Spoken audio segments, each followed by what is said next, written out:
the Bible. Is it hard to understand? When it comes to reading the Bible, the first thing that comes to mind is the fact that this is the Word of God. The seals have been broken, and the truth is here. And when we go throughout the scriptures, when we go throughout extra biblical records, we find that the language that God employed, that He used to create the heavens and the earth, was the Hebrew language. Christ said, I came for the lost sheep of the house of Israel. But yet no one, no religious leader, no religious church out there anywhere can now identify the 12 tribes of Israel. Can we? God is quite simple, but it seems as if man makes understanding Him hard. What are those mysteries? The truth of your book and the truth will make you free. The Hebrew and Bible Academy, you're invited.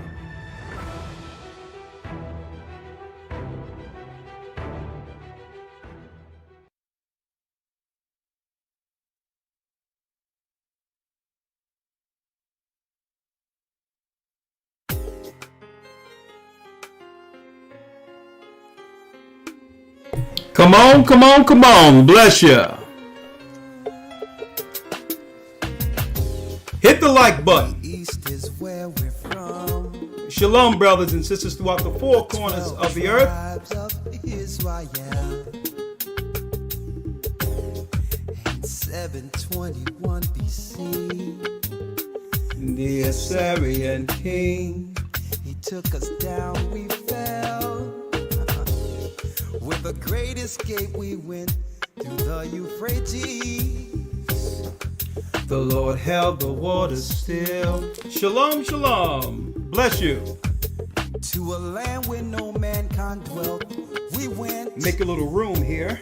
The 12 tribes of Israel. Ready to go. We be Manasseh, the Cubans, Ephraim from Puerto Rico. The Most High is calling back Israel. The Lord is calling back Israel. From Panama, yeah, the North American Indians. Simeon, the Dominicans, the highest gathering Israel. The Arabs and Africans told us, At gunpoint. together our wives and children then sold us. In the belly of these great ships we traveled in fear. By the rivers of Babylon we found our brothers here. A higher gather us. Oh, Reuben from Australia, Issachar, come on in. The Most High is calling back Israel. the Negroes, Benjamin, the West Indians, Levi, the Haitians, the highest gathering Israel. The valley of the dry bones has awakened. That's right. The Israelites are back. There's no turning back now. Come on. Asher in Colombia. Reuben from Australia, Issachar, the Mexicans. That's who we be, Judah, the Negroes, Benjamin, the West Indians, Levi, the Haitians, Manasseh, the Cubans, Ephraim from Puerto Rico, Naphtali from the Isles of Hawaii. The Lord is calling back Israel. Zebulon from Panama, Gad, the North American Indians, Simeon, the Dominicans, the highest gathering Israel. Shalom, brothers and sisters. I'm Elder Ricard Shiar of the Gathering of Christ Church. Let me make sure you can see and hear me clearly. Okay, everything look good. All right. The generation, it's a little low today, but it's okay. I'll fix that between now and Friday. All right, the quality is probably a little low because I didn't update the quality from our broadcast last Wednesday, but you can see me. The Bible's here. That's all that's needed. Shalom. Shalom. Yes. Before we go in, that's right. We have 749 people. Help the algorithm, brothers and sisters, by hitting the like button as you enter into this discussion this evening. Okay, help us out. We are under a shadow ban, so a lot of you probably didn't receive any notifications. YouTube is unsubscribing those who are subscribed to our channel, so we ask between broadcasts to check to make sure you haven't been unsubscribed. Okay. Make sure you haven't been unsubscribed. Check in between because they do subscribe. Unsubscribed members or subscribers under the cover of night. Under the cover of night. Okay. All right. I'm just going to make just one quick announcement and then we'll be going into the broadcast. That's right. Edomites, agents of chaos. There's a lot we need to discuss before opening up the lines. Real quick, let me just tell you, we are entering week 6 of our Hebrew and Bible Academy. Okay? Week 6, halfway through, starting this coming Sunday. We pray that you all can join us. We're still taking enrollments, and if you do enroll, we will give you the weeks prior, the weeks missed. Okay? You'll receive those and catch right up, and you can jump right in with us. Week 6 starting this Sunday. Last week, we did a great lesson, dived into the split between Israel and Judah, how our people, the children of Israel, were dispersed according to a curse, and how it was prophesied according to Bible prophecy, according to Christ, that he would one day gather us again under one fold like we once were, like we were under David. That's the purpose for Christ is coming, the purpose for his sacrifice. So that the Israelites in the last days, our people, would do what? Turn away from sin and lead the earth into righteousness, being a true light to the Gentile nations. Okay? So we went into that. This week we're going into Islam. We have a lot to talk about. It's been a while since we've dealt with Islam. But suppose that Kaaba stone has nothing to do with Arabs. Suppose it has nothing to do with some house that was built by Abraham or, all these other legends or myths they put out there on that rock. Suppose that rock in Kaaba, that Kaaba stone, suppose it was erected by Esau. That's right. Suppose the Edomites are really in control over the Ishmaelite or Arabs. Okay. That and more will be our lesson. Why? So many times we hear, and I've heard this coming up 60s, 70s, I mean, really, I came up in the 80s, 90s, really, but we used to get these old Farrakhan tapes and all that once the Nation of Islam was resurfaced. Once they resurrected the Nation of Islam after the death of Elijah Muhammad, before that, the death of our great brother Malcolm X. It was resurrected, and down there on 52nd and Market Streets in Philadelphia, you could go downtown in the Arab district, the Muslim district, to purchase Islam or Nation of Islam cassette tapes, and also I don't know if I'm revealing my age right now. Cassette tapes and VHS tapes. And VHS tapes. And we used to hear Farrakhan say the white man, he's the devil and this, that, and the other. And, well, I've uncovered some serious information. Suppose the white man that you call the devil,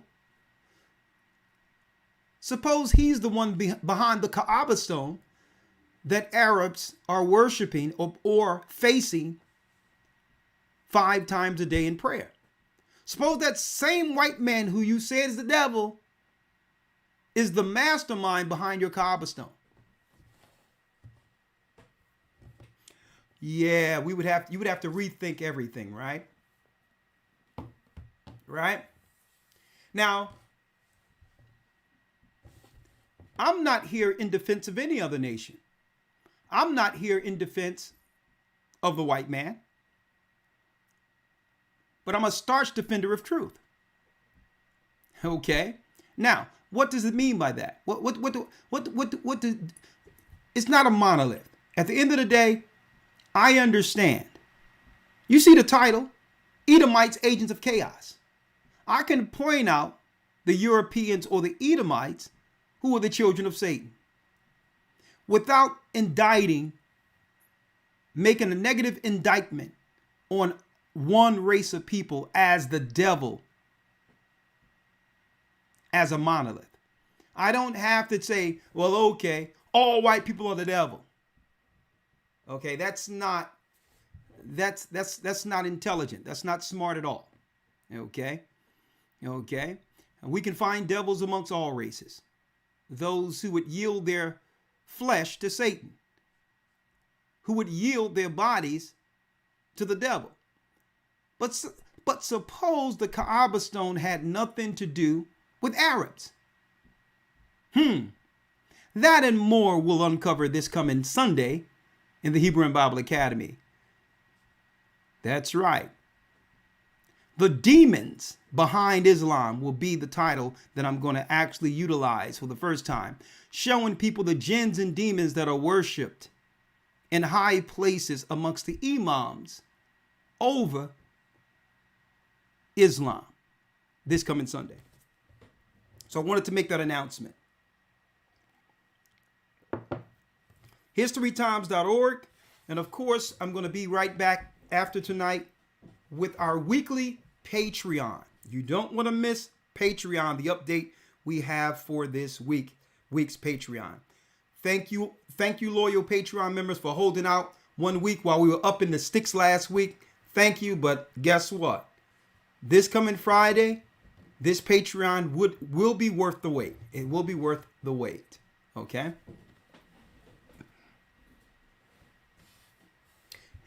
So when I say white, okay, let me make it clear. And things will clear up within this particular broadcast tonight, all right?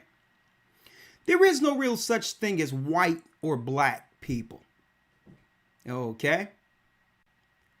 Though these are labels that have been placed on people in our modern times, okay? Common sense will tell us, anyone who have ever, and we all owned, a crayon box, okay? Black is black and white is white, okay? We are people, we are brown people, okay? We're made from the dust of the ground like Adam. We're brown like Adam, okay? There's no such thing as white people. They're red. They're variations of red, okay? But all in all, they're not a monolith. So let's make it clear. All white people aren't bad people. And it's ridiculous that I have to actually emphasize that. But I digress. But it so happens the most evil perpetrated on earth are coming from Edomites. And I'm speaking of the hierarchy of Edom, who so happens to be so-called white people. All right? So Satan's overall agenda, his agenda for the earth, is moving through the Roman Empire, or Rome, the fourth beast, according to the prophecies of Daniel. Okay? Now, Esau cannot do it alone. He have conspirators with him, and we're going to talk about those tonight. But all in all, the devil's program is coming through Europe, is coming through Edomites, who so happen to be so-called white people, but not all white people. All right, so I hope you'll understand that. And if you have any questions about that in the midst of this broadcast, or have an opposing view, I'll be more than happy to entertain that opposing view. All right. But no one is going to tell me that evil is a monolith that we can point to strictly talking about the white man when we see the evil that's going on amongst all races of people, the inhumanity, the wickedness, the thievery, the lying, the killing. Okay. When any brother takes a gun and blow his own brother's, his own likeness off the earth and blow his brains out, no one can say that was the white man's fault, even if the white man's name is on the gun, Smith & Wesson. So anyone who would believe that evil has a singular face or a singular nation, you don't know prophecy, you don't know good and evil. You don't know the truth about good and evil. We wrestle not with flesh and blood, but principalities and powers and the workers of wickedness in high places. Okay? Demons can jump into anyone. But there is a systematic evil that must be revealed in its time. And that's what we're going to do this evening.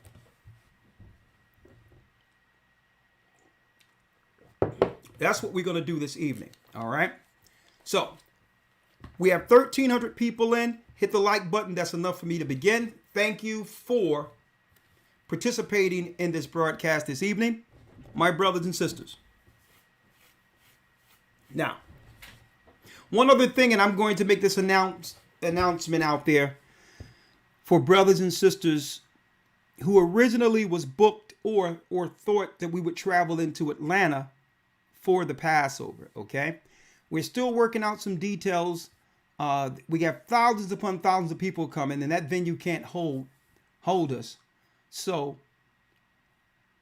there is some whispers out there concerning where we'll be possibly, but I suggest firmly, let me put it out there right now, that no one should book any flights or hotel in a respective area until I come out amongst the regional elders and tell you exactly where the Passover will be for 2023. All right. It's still tentative. Everything is still tentative. Okay. We will have a place. The price doesn't change, even if we have to pay more for those who have actually purchased for their seating in the Passover. But right now, things are still fluid in negotiation phase. And I don't want you to book somewhere on the East Coast. We may be in the South. So wait before booking. All right. Right now. Give us about a week or so and I'll let you know outright where the Passover will be. But do not try to get in front of things and book and have to cancel. And at the end of the day, you're going to be blaming us. All right. Because you heard the whispers of where we were leaning towards and jumped the gun. Okay. So we have some places that can hold thousands upon thousands of saints. All right. But it's still, we're between two separate places. We haven't really nailed down whether or not it's going to be. We were leaning towards Cleveland and we're still looking at that. But do not book anywhere because things are fluid and we may be in the South. We may be back in the South, possibly. All right. Yeah.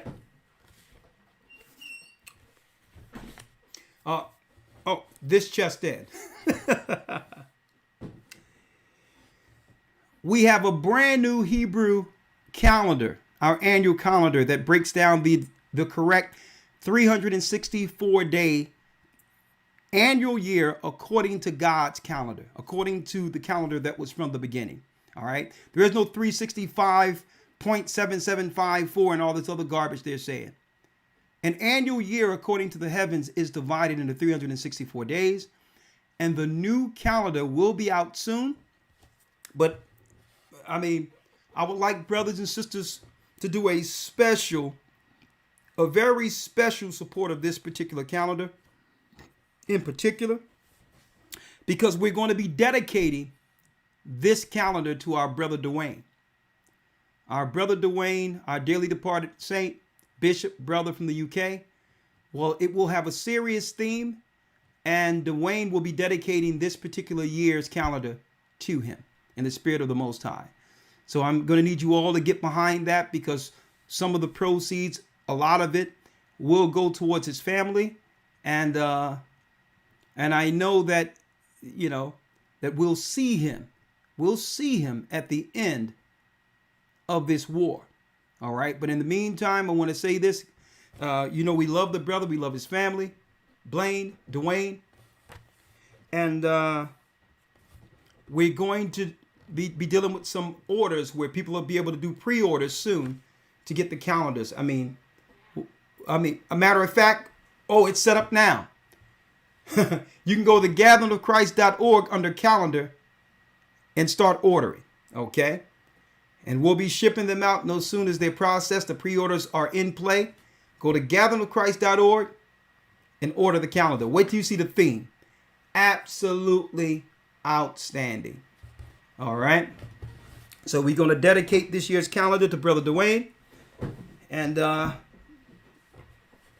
it's going to be a blessing. Wait till you see the themes, the pictures, everything. It's on another level.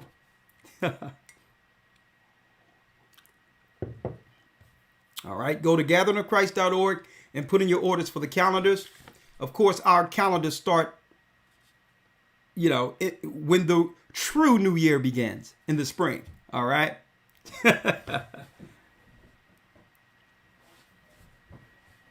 No, you cannot pay any donations with the calendars. If there's something that you'd like to support separately, that announcement will be made separately. Okay. But still, all right. Don't put something extra in there, because it'll throw all things off. Everything has its own category. All right. So let's go in. Let's bring in Elder Lawyer. How you doing, Elder Lawyer? Shalom, sir. I'm doing well. How about yourself? I'm blessed by the best, and his name is Ahia. Lawyer, tonight's lesson, now, of course, I haven't talked to you about this at all. Right. Edomites, agents of chaos. Mm. Now, the last time we put out a title, Agents of Chaos, we were showing the enemies within, right? We were showing the likes of Lizzo, who's being used as a mascot to misrepresent our people. Right. Right? They would put up a mascot who would represent everything that's wrong or could be wrong with a black woman. Right? Then it was, and when I say could be wrong in particular, I'm talking about a woman who would walk publicly, embarrassing all of us with no shame. Right. And where the other nations are looking at her and laughing at her like a mascot. And we showed things like that, scenarios like that. No longer will our sisters be represented by those who had class. You can say what you want to say about Whitney Houston and her downfall with her drug struggles. But in her heyday, she represented that level of class. We as a people looked up to and respected. The way she dressed, her elegance, her beauty, her grace, and look how far we have fallen from glory. Aretha Franklin. Okay, Patti LaBelle. These aren't thin women. They were heavy set, kind of on the heavy side, especially Aretha.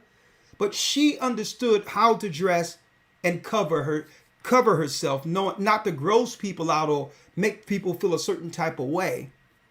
You understand? Through her weight journey or struggle, there was still a level of elegance, even if you were a little bit on the big side. Right? So we went into that and show mascots that are used, like not just Lizzo, but people like Little Nas. And I don't even know why Nas haven't sued this guy yet. for using his name and tarnishing his legacy with that name. All right. He should have sued Little Nas because the last will be the one remembered. But I digress. Mascot. So the first time we went into Agents of Chaos, we more so highlighted the enemies within our own people, within our own race or nation, being Israelites, right? Right. But what we didn't go into is we didn't go into the narrative of how these Little Nas or Lizzo, how are they created? Who's behind creating such shame, embarrassment, sin? And so I believe the same people who create Agents of Chaos amongst us also does that amongst their own people. And this is why I want to talk about Edomite agents of chaos. It seems as if they would like to make us the face of all that's wrong.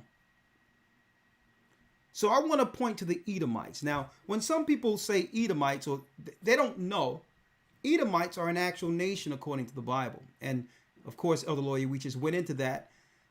Even in the Jewish Encyclopedia, it's highlighted that the Jewish people under their religion labels the Roman Empire as the Edomites. All right, as the Edomites, and that Christianity is the religion of Edomites according to the Jewish Encyclopedia. Now, of course, in the 4 beasts of Daniel and other things we break down, we know beyond any shadow of a doubt that the 4th beast, the Roman Empire, are Edomites. We teach this in full detail, charting Esau's birth up until what? Our present time. But the majority of people, Elder Lawyer, don't know who the Edomites are and how they operate. How the majority of chaos in the earth is created, incentivized by them. Where they can take people, they would target loners, those who are singled out, or even better for them, orphans. Those that they can actually do what? Put under some level of programming to become societal weapons without us even knowing. We rarely look into the upbringing of some of these people they're putting before us, right? So let's go into it, because when we talk about Edomite agents of chaos, I have to give a few examples. I have to give a few examples here, right? And for those who don't know, or might ask or have a question, well, what is an Edomite?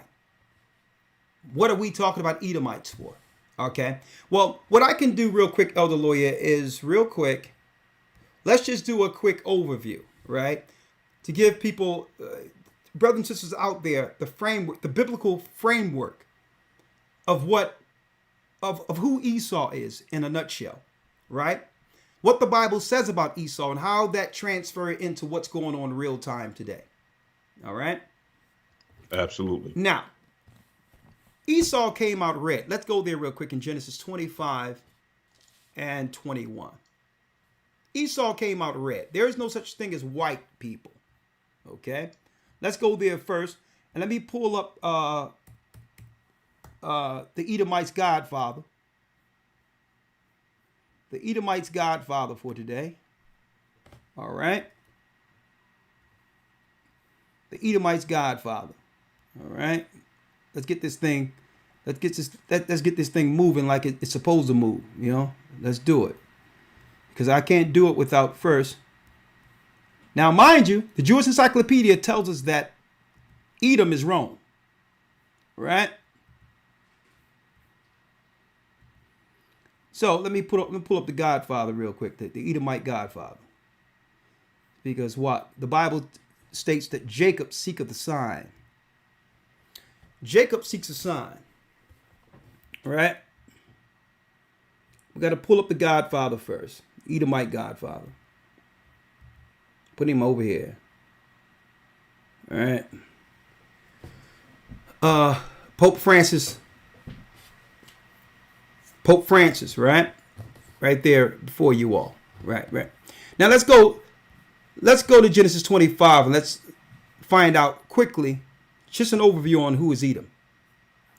Yes, sir. Let's read it. Genesis 25, verse number 21. Yeah. And Isaac entreated the Lord for his wife because she was barren. And the Lord was entreated of him, and Rebekah his wife conceived. Come on. And the children struggled together within her.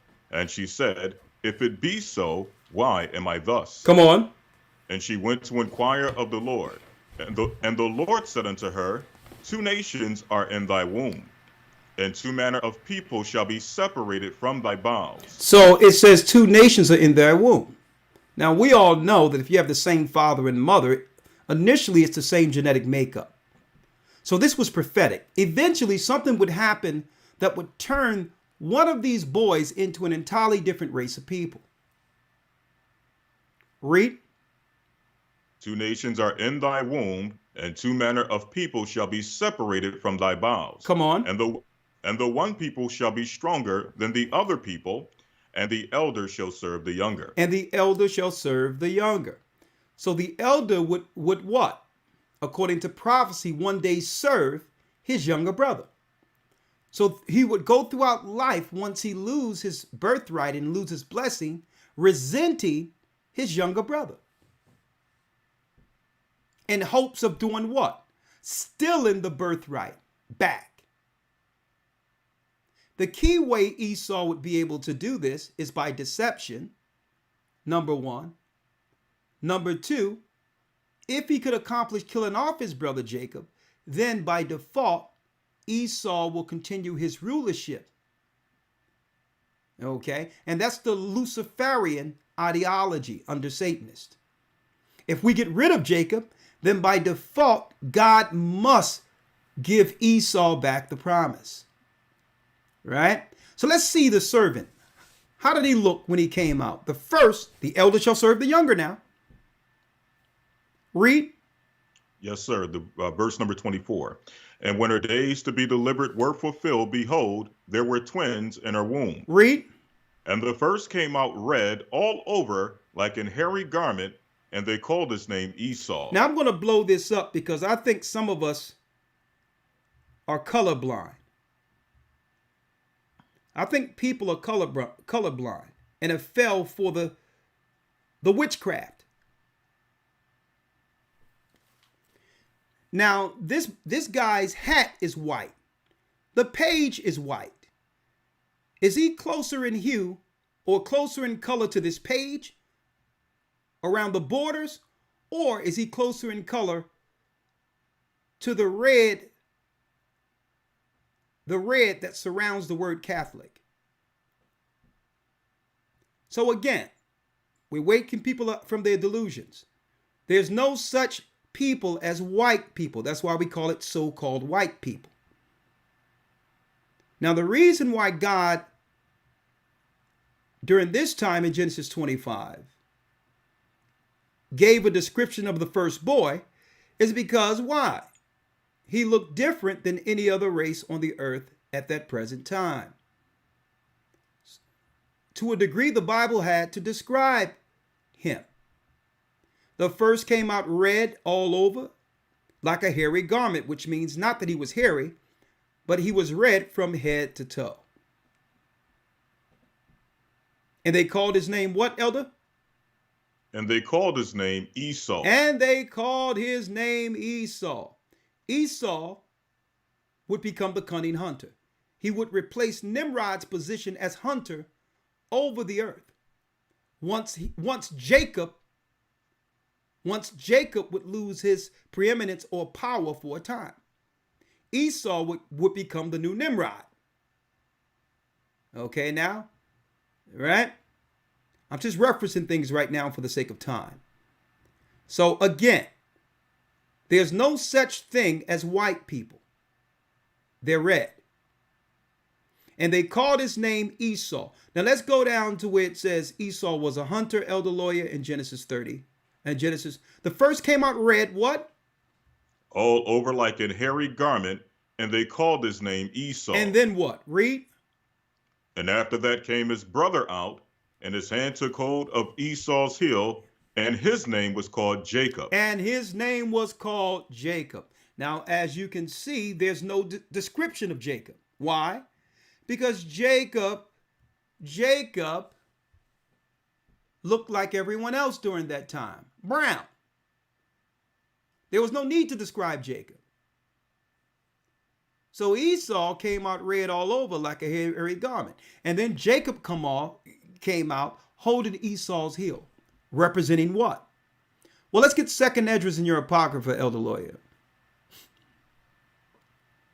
Now, you can also find this in the Catholic Bible. Please hit the like button as you come in. You're doing a great job for us, please. 2nd Esdras 6:8-9. Let's read it. Yes, sir. The book of 2nd Esdras, chapter 6, verse number 8. Read. And he said unto me, from Abraham unto Isaac, when Jacob and Esau were born of him, Jacob's hand held first the heel of Esau. For Esau is the end of the world, and Jacob is the beginning of it that followeth. So Esau is the end of the world. So that tells us that Esau would be ruling in the end of the world. See? They've hidden themselves. They're what you would call the invisible man. They're everyone. They're everyone. They're Christians. They're Jews. They're atheists. They're Muslims. Okay? They're everything. But they are the invisible man. Until we walk down that road and pull back that curtain and realize the real man, the real evildoer who have been pulling our levers the whole time. Esau, the Wizard of Oz. Esau is the end of the world, and we are next. And they know it. Now, in order for Esau to achieve his plan, his Luciferian plan, he must spiral the earth, totally spiral the earth into chaos to bring order out of it. Chaos is his true weapon, right? The Hegelian dialectic. He'll create the problem already understanding the solution, right? Turn the whole earth into chaos for what? Their overall order under Satan. Now, I don't want to put the cart before the horse, right? But now we know Esau is red. We know Esau is the hunter. Read that he was a hunter, Elder Lawyer. Yes, sir. Genesis 25, verse number 27. Read. And the boys grew, and Esau was a cunning hunter, a man of the field. And Jacob was a plain man, dwelling in tents. So he was a hunter. So we know he was a hunter. Now Esau one day was at war with Nimrod's men. Thought he was going to lose the war, or didn't care because he thought that if he wasn't nourished, eventually what would happen, if he ran into the men that he was warring against, they would kill him. So he ran into his brother Jacob, who was sod and pottage, and Esau said, feed me with that same red pottage, red meat. And Jacob said, what? And Jacob said, swear to me this day. And he sware unto him, and he sold his birthright unto Jacob. He sold his birthright unto Jacob. Now, in that war, he became hunter. He was able to overcome Nimrod's men to become the new hunter on earth. So this is why the Babylonian religion of Nimrod has been taken and what? Published throughout the whole earth as the New World religion. Because it was the religion Nimrod ruled with during the Tower of Babel, during the erection of the Tower of Babel. So everywhere Esau goes, he erects obelisks, which is what? Nimrod's member, like your Washington Monument. Or is that the Lincoln Monument, wherever down there? I think it's the Washington. The Washington Monument. Yeah. They're telling you outright that Esau took the place of Nimrod by celebrating Nimrod, the religion that empowered the hunter over the children of light, the children of righteousness, the children of Shem. So Esau was a cunning hunter. He sold his birthright. Now, what would be Esau or Edom's modus operandi? Well, this is what it'll be. God's people would rule. If we rule, we can only rule through God's law. Esau, the exact opposite, could only rule the earth through lawlessness. The exact opposite. Destined to fall, only the Edomites who would do what? Who would renounce their father's vengeance and vitriol against Jacob, and learn the truth about Christ and God's law. Would those Edomites be what? Spared in the judgment or after the war of Armageddon. The same way we would have to renounce the evil and sins of our forefathers that led to our fall.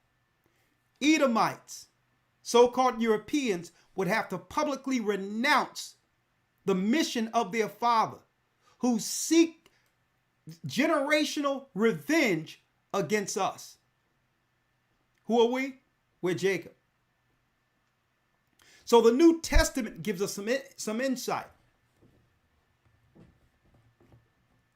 about, for one morsel of meat, Esau would sell his birthright.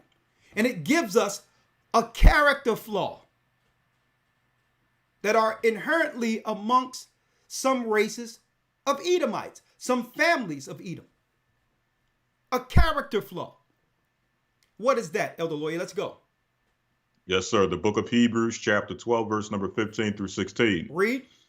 Looking diligently, lest any man should fail of the grace of God, lest any root of bitterness springing up trouble you. Now look at that.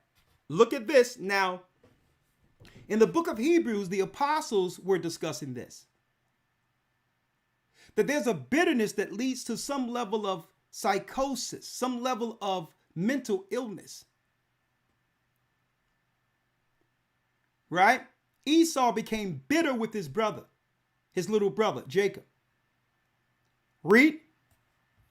Looking diligently, lest any man should fail of the grace of God, lest any root of bitterness springing up trouble you, and thereby many be defiled. Come on. Lest there be any fornicator. What?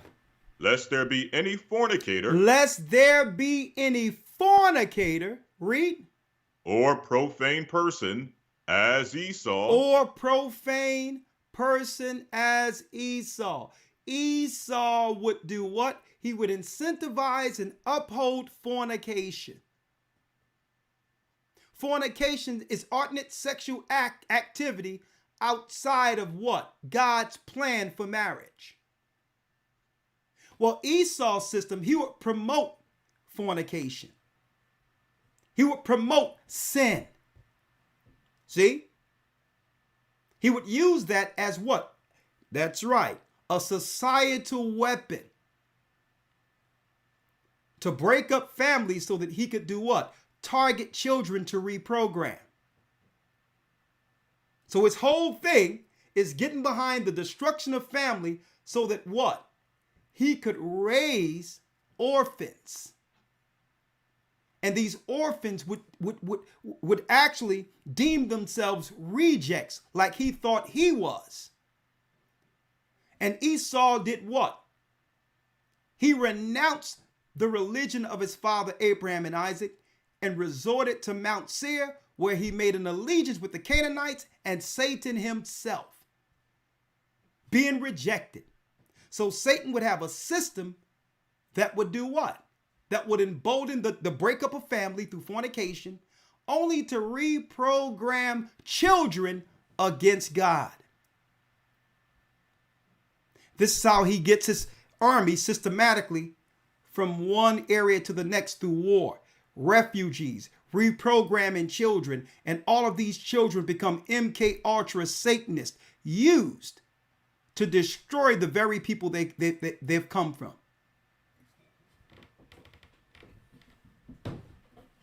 Now listen to what I'm telling y'all here.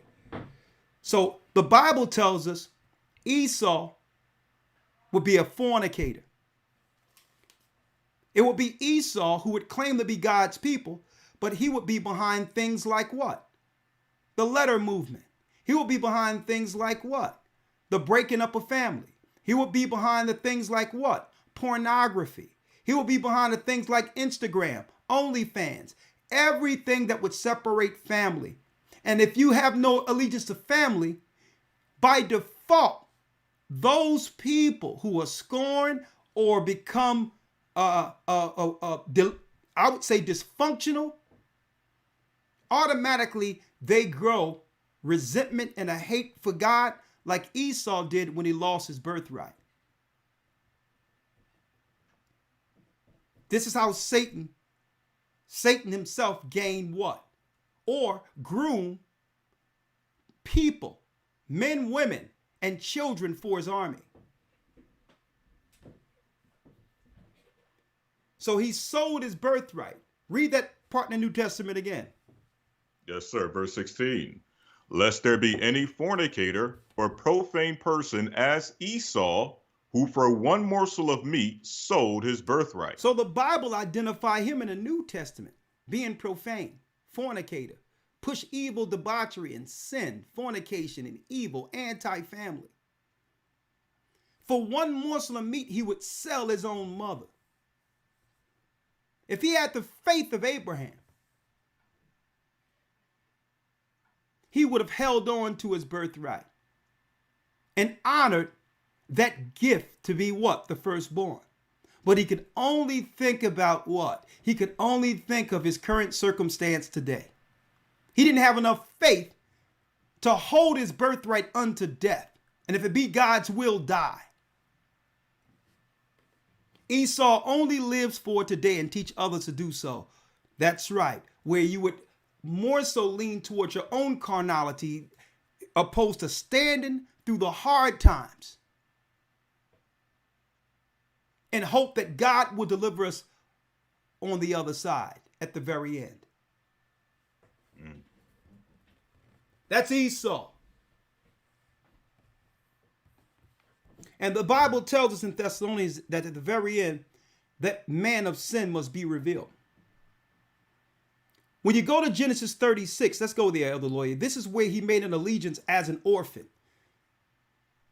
What he did was he rejected the counsel of his father Isaac and Rebekah, being so resentful against his brother Jacob.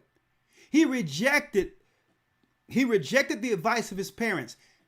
His parents said, listen, Isaac and Rebekah told Esau, do not marry any one of the Canaanites. They have Nephilim blood.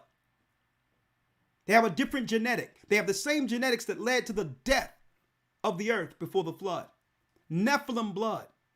And folks, this is where they're going with transhumanism, folks.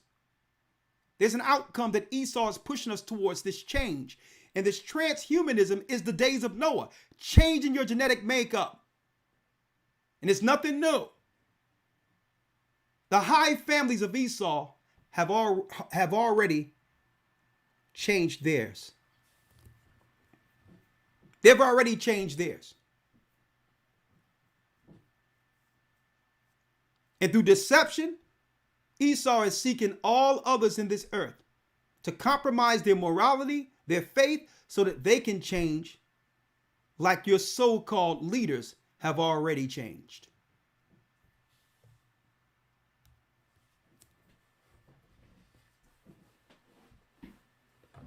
Elder Lawyer. Yes, sir. Let's go to Genesis 36 and 1. Yes, sir. Genesis 36, verse number 1. Now these are the generations of Esau, who is Edom. He's who?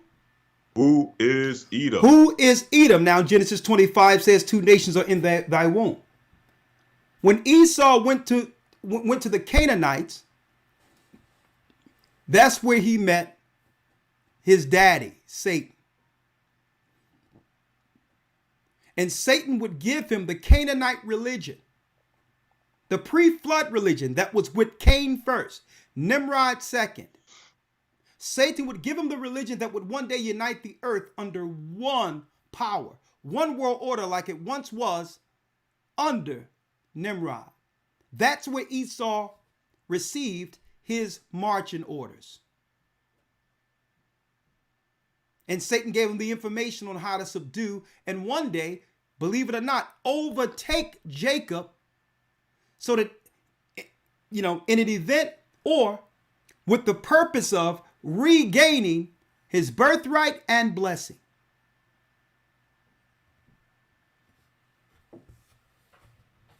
Show us where Esau became Edomite. Read it.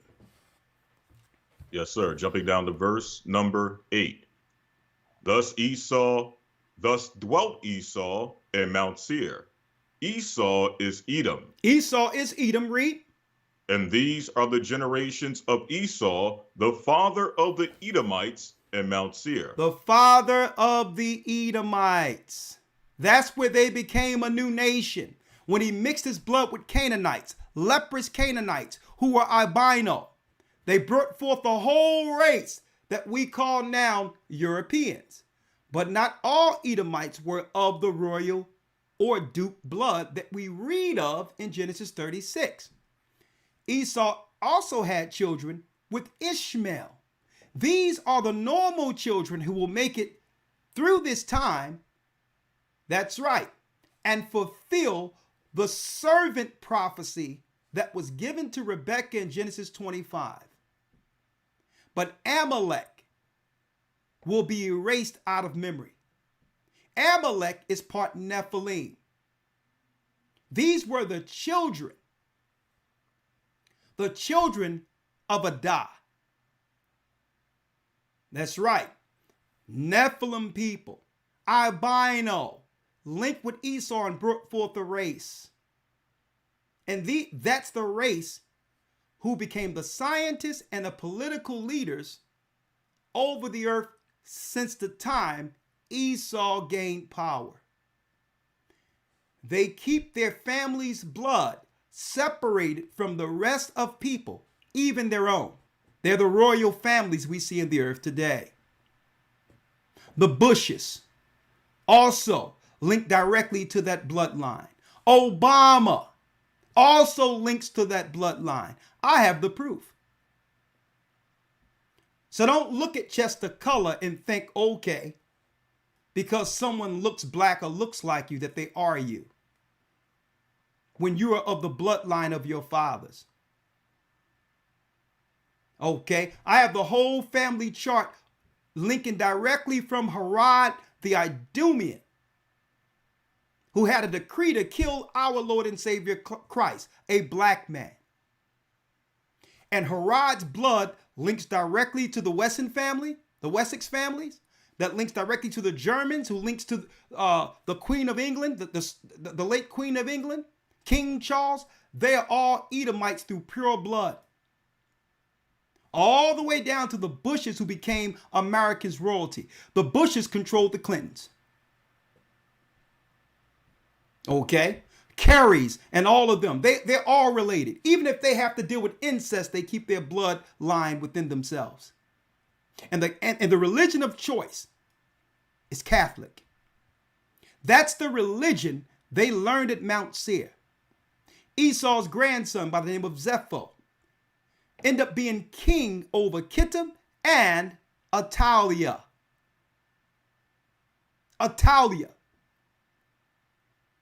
The religion we see today have nothing to do with Christ. It's an ancient religion. The Canaanite religion that was instilled, that began a godfather in Italy by the name of Zepho.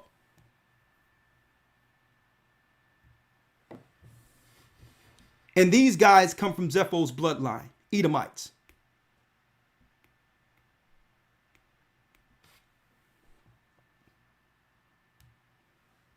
They hide themselves as Japheth. They hide themselves as any other race of people. They'll even hide themselves amongst a religion. But God told us at the very end of the book of Thessalonians that man of sin must be revealed. And with the true history of this Bible, we have revealed them.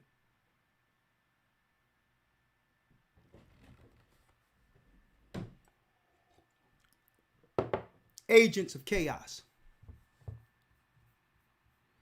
See, you have to understand their true objective, their true plan. What is their plan? Go to the book of Obadiah real quick, Elder Lawyer, where it says, how are the things of Esau stored up? Yes, sir. The book of Obadiah, chapter 1, verse number 6. Come on.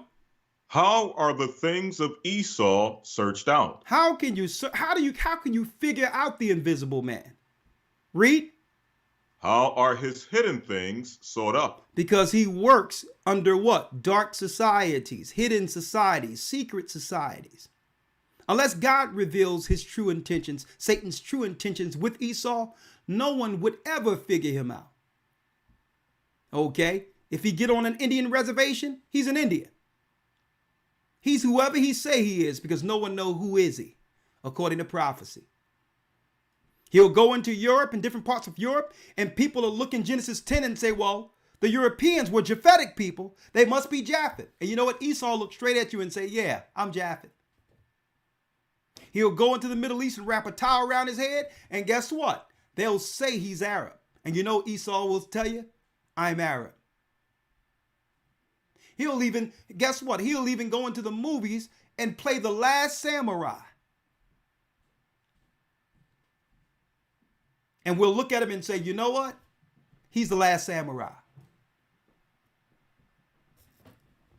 The invisible man. And that's why the book of Obadiah poses the question. How are the things of Esau searched out? Read. How are his hidden things sought up? Who can figure him out? God can. And those who believe in him. Because those who believe in God, what? Is Esau's, I'm speaking of the hierarchy. I'm speaking of the top of Esau. That's right, folks.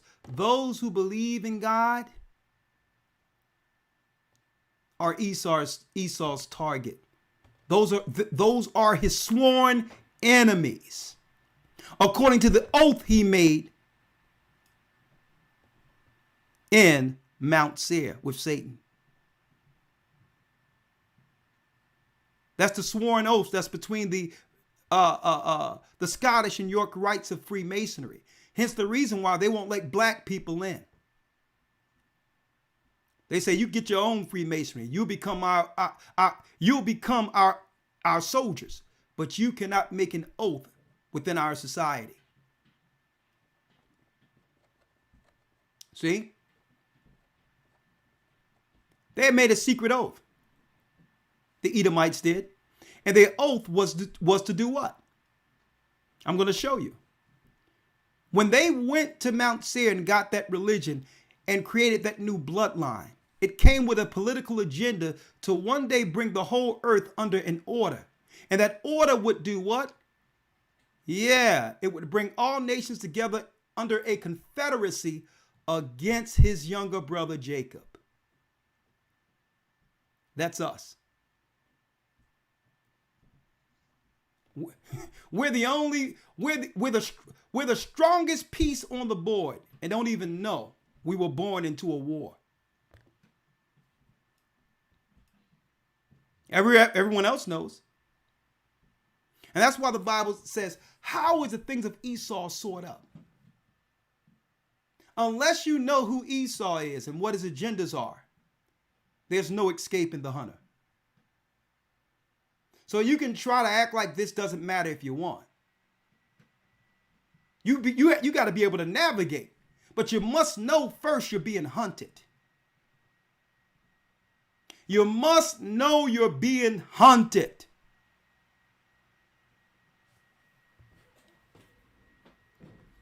How were the things of Esau stored up? Come on. Yes, sir. Verse 7. All the men of thy confederacy have brought thee even to the border. The men that were at peace with thee have deceived thee and prevailed against thee. They that eat thy bread have laid a wound under thee. There is none understanding in him. There's none understanding in Esau because what? No alliances or agreements that Esau have made with any nation. Not one. Not one can you depend on to say Esau would make an allegiance and stand with it. To a degree where the other nations who are aligned with them are beginning to turn against them. Because his agreements means nothing. He'll tear it up. Or ignore the agreement altogether, only to redraft new ones. So the other nations who are in agreement with him is saying, well, hold up. We didn't sign up for this. I thought you was only going to do this to your brother Jacob. How is it now our people are suffering under your policies when we agreed to do this only against them? And Esau is saying to them, I never planned on ruling with you. You've been double-crossed. Get down or lay down. That's how Esau rolls. So now the other nations who are always in allegiance with them against us are feeling a certain type of way now that Esau is doing what? Rethinking his past agreements. He only agreed with you enough to put us in a compromised position. But didn't you know in order for him to come against us, you'd have to sacrifice your children too? Didn't you know that? The Most High strategically spread us throughout the four corners of the earth. We're numbered as the sand of the sea where no man can measure a number.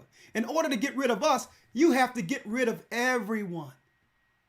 But they didn't tell you this. See, Esau didn't tell you this when you aligned yourself with him for money, for political gain for a time over us.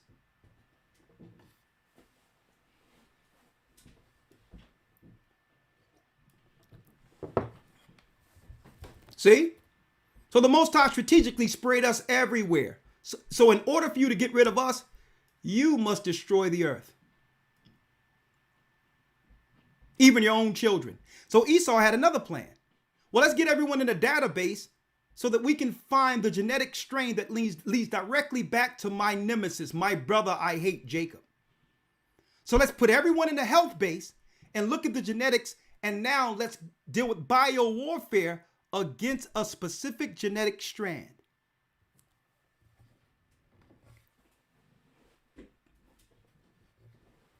Come on, other lawyer, let's do it. Let's read it. Yes, sir. Verse number 8. Shall I not in that day, saith the Lord, even destroy the wise men out of Edom? Those are your scientists. Read. And understanding out of the mount of Esau? Come on. And thy mighty men, O Teman, shall be dismayed, to the end that every one of the mount of Esau may be cut off by slaughter. Every one of the mount of Esau, not all Edomites, the mount, the head of Esau. Their kings, their queens, their governors. Amalek, their controllers. Everyone at the top of Esau shall be cut off by slaughter. It was prophesied. Even Moses knew about this, where God said, erase the memory of Amalek from under heaven. When Christ returned, Amalek must go. And we all know who Amalek is. Amalek uphold the Antichrist religion, who believes in a different Messiah outside of whom they call Jesus Christ. This is why they reject Christ wholesale and don't believe in him, because they know there's no power or control left for them upon Christ's return.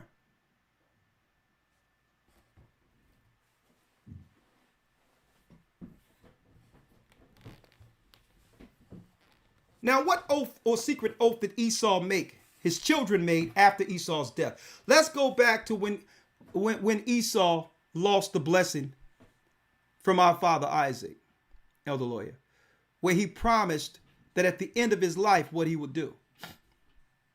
That once our forefather Isaac dies, he would have a new plan. What would that plan be? Let's read it. Yes, sir. The book of Genesis, chapter 27, verse number 41. Come on. And Esau hated Jacob because of the blessing wherewith his father blessed him. And Esau said in his heart, the days of mourning for my father are at hand. Then will I slay my brother Jacob. Then will I slay my brother Jacob. Folks, that's the oath amongst the children of Esau under their societies. To trick our people into offing ourselves. To create all types of negative and debauchery and evil and fornication amongst our society. So that they can blame us as the criminal. When God told us outright in the Bible that the head of Esau are the criminals. They cultivate the climate. They create the climate of witchcraft and evil and sorcery and debauchery and thievery, and celebrate it amongst their robbers, their killers. Only so that our people would look at their so-called legends and do what? Mimic them. And sensationalize them. That's why the Scarface, the Godfather, straight killers, drug dealers. And some of the greatest movies when it comes to family and honor. But at the whole time, they're destroying what people in the Godfather? Our people. Only for our people to look at it, Elder Lawyer, and say, you know what? I got a new rap name called Frank Nitty. We start naming ourselves after these criminals. Every drug dealer in the 80s and 90s had a picture of Scarface in their room.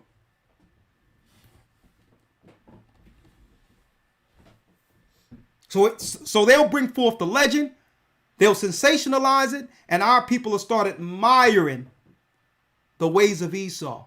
Only for Esau to back up and say, look at those criminals. Look at those killers.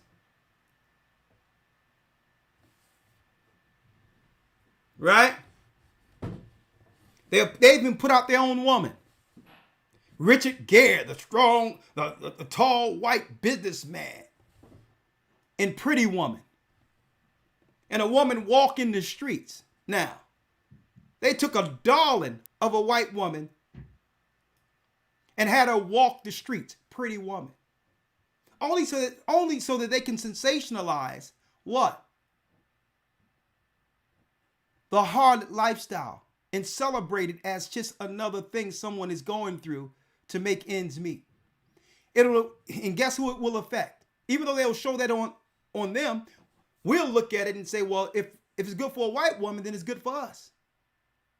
Only to move the movie back and now hold us up as the harlots. And at that time, we were the most married people before they put out these movies. The most married people within the world were our people. That's how Esau does it.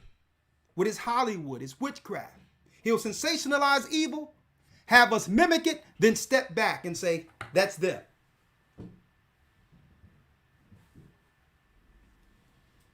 Huh?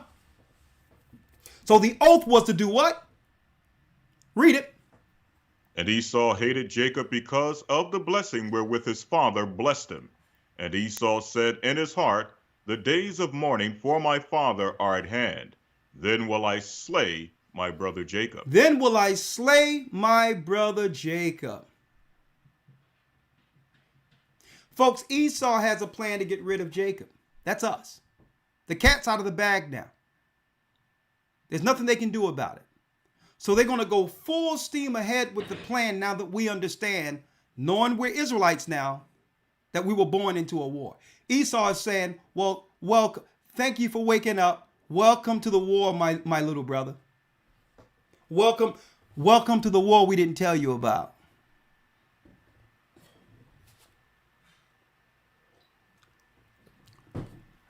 We were preparing for this moment, little brother. We were preparing the whole time in this earth for this very moment, little brother.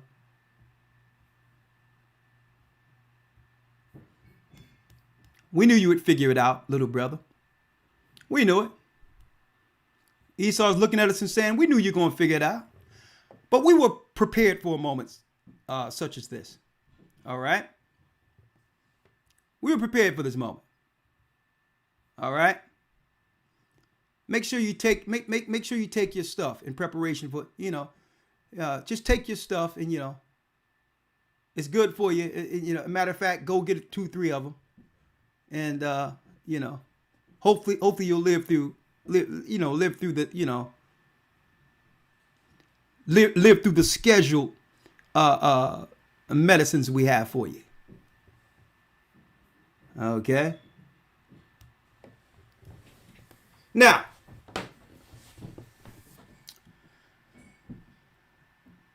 Edomites, agents of chaos. Now we know Esau has a plan.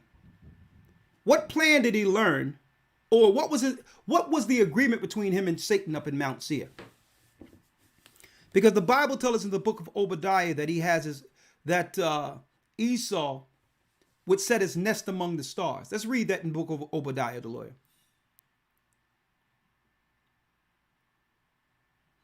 Yes, sir. This is the book of Obadiah, chapter 1, verse number 3. Read it. The pride of thine heart have deceived thee, thou that dwellest in the clefts of the rock. The clefts of the rocks. Yes, right. From Mount Seir all the way to the Caucasus Mountains. Whose habitation is high. Read. Whose habitation is high, that saith in his heart, who shall bring me down to the ground? Who shall bring me down to the ground? Read.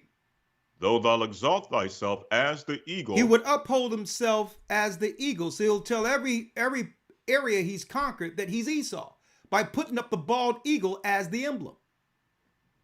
Read. And though thou set thy nest among the stars. That was the agreement right there. Because it tells us in the book of Isaiah, the 14th chapter, that Satan says that he would go beyond the stars and be like the Most High. Well, he cannot do that without help.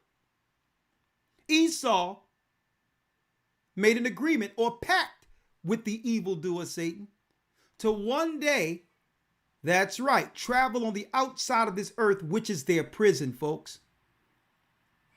The gods reside in the earth. The gods resides here. Esau is in connection with the fallen ones who have given him the technology and understanding on how to control the earth and to one day rid the earth of Jacob. In return, Esau would put the earth under a new world order where the whole earth would be Satan's servants to help him get off this plane. How weird this might sound. It might sound like something, folks, from a sci-fi movie. But what I'm telling you is exactly what the Bible narrative is. They made an agreement. Lucifer, Satan, made an agreement with Esau and said, yes, your own family rejected you, you orphan. But I will adopt you as my son. I'll give you a birthright. You'll win this earth over Jacob, but you must help me put the whole earth under servitude so that we can build schools and get the technology eventually out of the earth, because people need to help me dig this stuff out of the earth. And eventually through these materials, we'll go into the stratosphere together. That's the Luciferian doctrine, folks.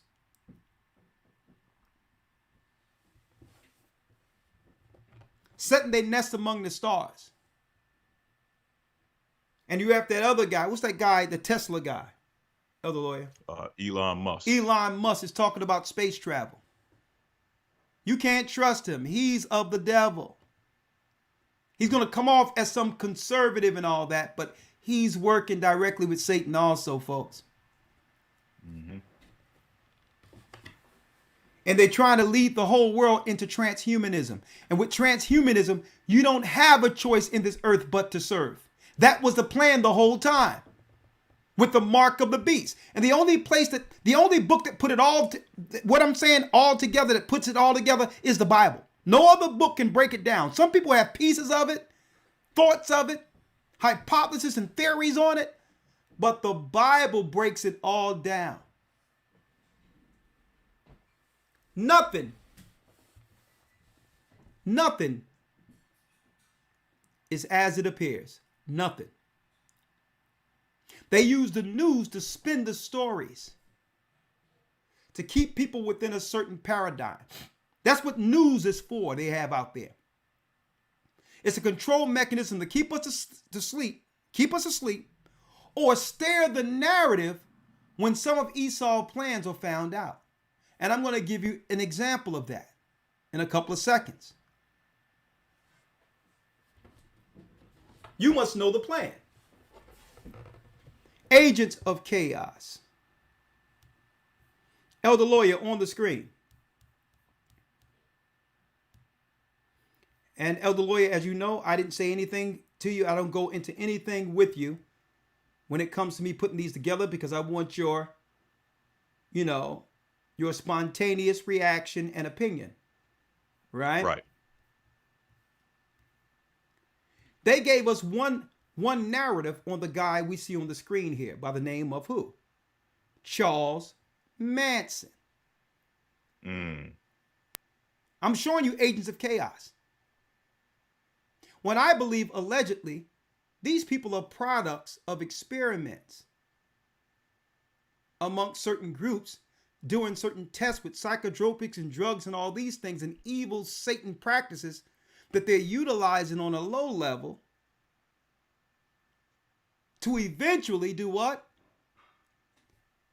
Cast it within society on a grand or international level. But you have to have your hubs of experimentations first. I used to wonder why. I'm like, if this guy did all this evil and all this crap, why did they keep this guy alive like some type of case study? As some type of case study. Every other year you on 2020 and 60 Minutes, they're so intrigued with Charles Manson as if he had some individual thought, not realizing that the cult he was from was created. Allegedly. That these were all government-sponsored scenarios. How to do what? How to create nut jobs as human weapons. Through all types of psychological programming and all those things. And not only that, when the cat gets out the bag, the news will spin it as he was a lone nut, had control over these women and all these other things, and he was just a lone nut who had no ties with government or nothing at all. That's usually how the news spin things. Oh, he was a musician and a hippie and this, that, and the other, and he ended up being a mass murderer. Well, suppose a lot of what Charles Manson did or was doing was controlled. Suppose it was planned. Not just for his little group, but what they would exercise on the whole earth and eventually target our people to begin to do what? Operate in this same cultish manner. Yeah?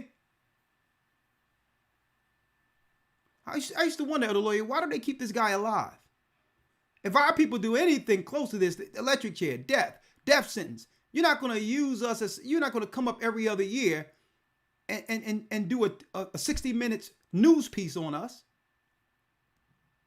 I believe this guy was a human experiment for what we see in the earth right now, with not just our people, all the people. When you go down the street, Kensington Avenue in Philadelphia, when you go down Skid Row and tent places, and you look at the conditions of the people, I believe this was an experiment to bring the whole earth to its knees that was found out. And when it was found out that they would use the drugs and all these different types of demon witchcraft issues and all, cults and all this, that when it was found out that it was a systematic plan, they blew the whole thing up and say, here's our nut job. Here's the one guy you can blame for it. That's what I believe, allegedly. Look at this guy. He don't live there. I want y'all to check out what. Tell me. Look at this guy's eyes and tell the truth. I want you to tell me the truth. Who he used to be died a long time ago. What's behind this guy's eyes? He don't live there. His body is a shell for the host. An agent of chaos. I got another guy for you. Oh, yeah. Zaddy. You know. See this guy, you know what I mean? Well sought out, Chad type looking guy. A mug shot of Jeffrey Dahmer. Now, the lawyer, I used to wonder why they do movies on these people. Why do they sensationalize them? What was the real cover story for what Jeffrey Dahmer was doing? Allegedly. I mean, keep in mind, back then when this happened, donating organs and using organ transplants and all those things wasn't as talked about amongst the population or accepted amongst the population compared to now. So, allegedly, there was more to this guy when it comes to drugging people, working in the healthcare field, getting organs. There was more to it than this guy, than him just eating people's organs, as that became the story that he was killing people to eat their organs. Jeffrey Dahmer, the cannibal. But what didn't they tell us about this young man? What was his upbringing? What was his religion? Was he a part of a Satan cult? Like Jack the Ripper and others? Was what he doing was more sacrificial and demonic according to the Molochian religion, or was it just a lone nut who liked the taste of organs? See, and this is what we must really examine, folks, the real plan they have. Transhumanism, the study of people. Especially when you don't got enough people donating themselves to science. Especially amongst our people who believe in God.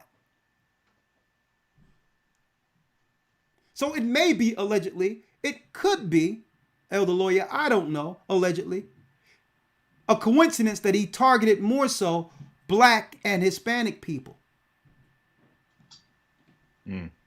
Was there contracts? Was there an agreement who to get and all these things? Because it was different back then in 91 compared to now, where organ trafficking and all these other things allegedly is, or just people giving up their organs for their loved ones or other people. It's regular conversation, but it wasn't heard of back then like that. But the news was able to spin a sinister, scary story of a guy who knows?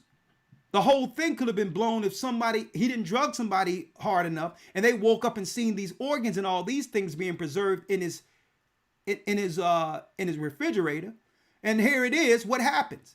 They got to blow the whole thing up with a cover story, allegedly, when it had nothing to do with who raised this guy. Folks, we must examine every time they say there was a lone nut who's behind something, a lone individual person. Because if they can put it on one person, then we don't understand the full plan. They tie it up in a whole bow. They'll have a manifesto, or they'll have a witness who say, yeah, he did act weird. I don't know what he was doing there. And then the story goes away, and we believe that it's just one guy. Okay. But we don't understand the true agendas, which is what? Transhumanism, their science, and all these things that's leading to what? Coming after Jacob. We didn't tie any of these things together, but it so happens, I can't talk about it here, but there's white papers, Elder Lawyer, and I got this from the Freedom of Information Act. There's an FBI file on Jeffrey Dahmer. Hold up, let me make sure I put this on my desktop here. I don't want to lose this.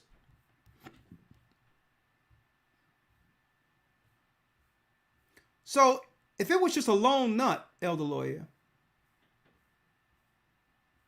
who just had a taste for human organs, then what's up with this investigation that was going down with this guy and his connection and all that, quasi-qua allegedly, to be studied amongst the Federal Bureau of Investigations? All right? But I'll talk about this Sunday. I got 2 papers I have to go through. Sunday, I'm going to bring this in. Okay? I can't talk about this now. Nothing is as it seemed, folks. They're the real agents of chaos. They're witch covens and all of that. So, they're witchcraft, they're sorcerers. Don't you know Pennsylvania got more witch covens than most any other state in the United States? And I'm talking about straight up sworn witches and warlocks who have went to school, who are in the authority in colleges, teaching our children, and are all intertwined within politics and all that to push Satan's agenda, folks. This is how Esau operate. More. Elder lawyer. Agents of chaos. African news. This is where it gets interesting, elder lawyer. Uganda U.S. couple charged over torture of foster's son. Now, I don't know what's going on with Africa news, right? But for some reason, they couldn't put the perpetrator's face in this particular article. I don't know why. I'm going to show you how this all comes together, elder lawyer. You're going to see where I'm going. Brothers and sisters, you're going to see where I'm going here. Uganda U.S. couple charged over torture of foster son. Now, this is why I like to look at these people and these people who raised them. What type of torture did they go through that would lead them into reprobate minds, an alternative view on the earth, to be utilized as weapons? Now, suppose we didn't find out about Charles Manson and they cleaned him up and put him in the school and gave him a nice haircut and put a suit on him, right? Put him and put him in a back then, put him in a Jordache commercial, style him up, put some mousse in his head, and make you believe that he was just some regular guy. Right? To hide him amongst society as he's destroying and causing all types of chaos within it. Look at this guy. Jeffrey Dahmer. So I believe, allegedly, who knows, that a lot of these children were raised a certain type of way so that they can actually do ritualistic things in the name of science. And now they're going over in Africa. Now, at one point, we knew not to trust our children with these people. You got these Americans who are going over into Africa, elder lawyer, under the guise of humanitarianism. I wonder why African news couldn't put, matter of fact, let me see if I can find the couple. This U.S. couple. The U.S. couple. Look at this, elder lawyer. Look at this. Oh, look at this. Trusting. Now tell me, don't you like she can cook? She can bake a mean batch of oatmeal raisin. And look at this guy. He's just there to help the underprivileged, all the way from the United States, only to adopt the underprivileged black children. I'm going to show you where we're going with this, Agents of Chaos, folks. Because I believe, allegedly, how they have tested on their own people, it was only a small sample of what they were going to do once they get their hands on our children. These witches, these warlocks, these sorcerers, these agents of chaos. Oh, he want to go down in Africa and help dig a well. To help, look it up. Let me tell you, boy.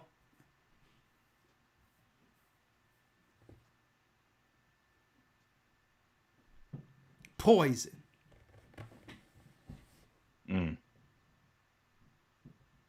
Poison. Look at her. Now, I need y'all to tell me whether or not this relates to what we're witnessing right here.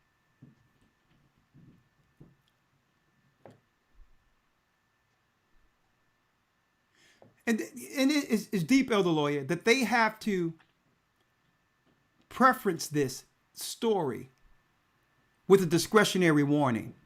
How many times did they put out something heinous or negative when we do a crime and put what? A disclaimer under us. Right. This article contains accusations about child abuse that are disturbing. Please read at your own discretion.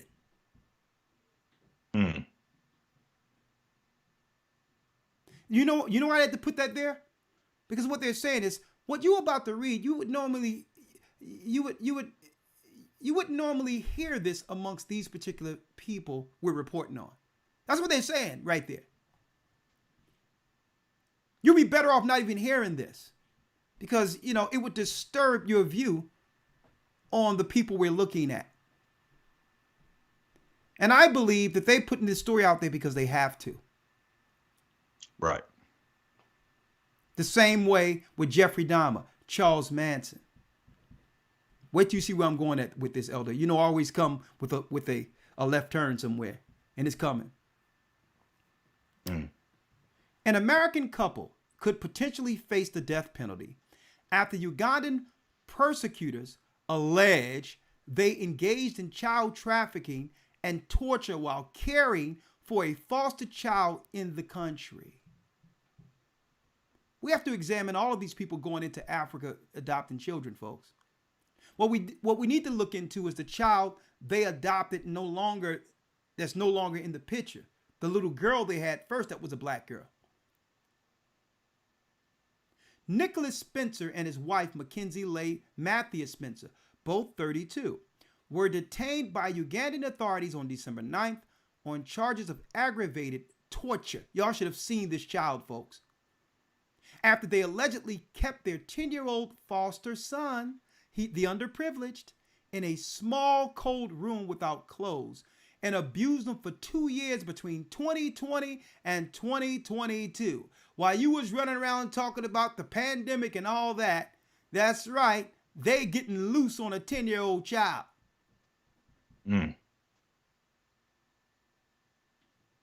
Look at him. Police says they were alerted on the abuse by a worker at the couple's home in Kampala, the capital of Uganda, and that they found the alleged CCTV footage from the cameras. Our team of investigators established that the couple kept the victim barefoot, naked throughout the day, would occasionally make him squat in an awkward position with his head facing the floor, totally emasculating and destroying any masculinity in this young man. But it's deep, Elder Lawyer. How many of these stories are going on unreported, number one? Number two, how many of these children grow up with a reprobate mind who may now choose a different lifestyle based on what they've been introduced to as a child? Right. And all of that will be ignored when now that child is educated, dressed up, cleaned up to look like what? An asset within the community. A person who can contribute politically in the community. They'll dress him up, educate him. And one thing about a child when you do this, there's a defense mechanism put in place where they have to create another personality to hide the shame that came with the abuse. So they'll create another personality out of torture. This has been proven amongst psychiatrists, that when children are abused, they must create an alternative person, a pure one, being so ashamed of who they were. Because at that age, children cannot equate damage that's going on with them without blaming themselves for it. They're seeking within themselves, knowing that they should be loved and cared for, and they're thinking, I must have did something wrong if they're doing this to me. And because if they are ashamed of what they're doing, even though they're victims, they begin to create another personality. Well, that's right, folks. This is how they create killers. This is how they create straight mass murderers, folks. Mm-hmm. But what they'll have us believe, this was just a lone situation that went bad. They won't let us know that these witch covens and these evildoers are going amongst and actually adopting children and turning them into human weapons, only to dress them up, politicize them, give them political science, educate them, and now they'll dress them up to represent our people in our community, when really they've been programmed as evil weapons to destroy us. I'm going to show you where we're going. Hold on. Let me show you where we're going, folks.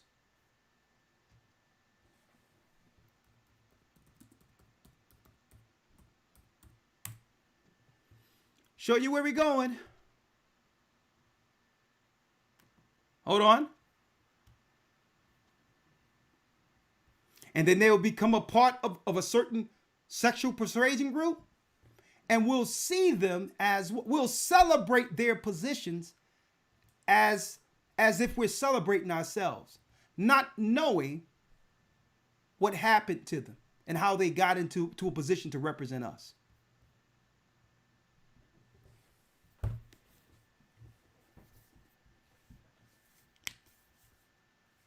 See, and the reason why I'm going into this, Elder Lawyer, because right after World War II, let me pull this up. There was an operation that came out of World War II that was labeled, Elder Lawyer, Project Paperclip.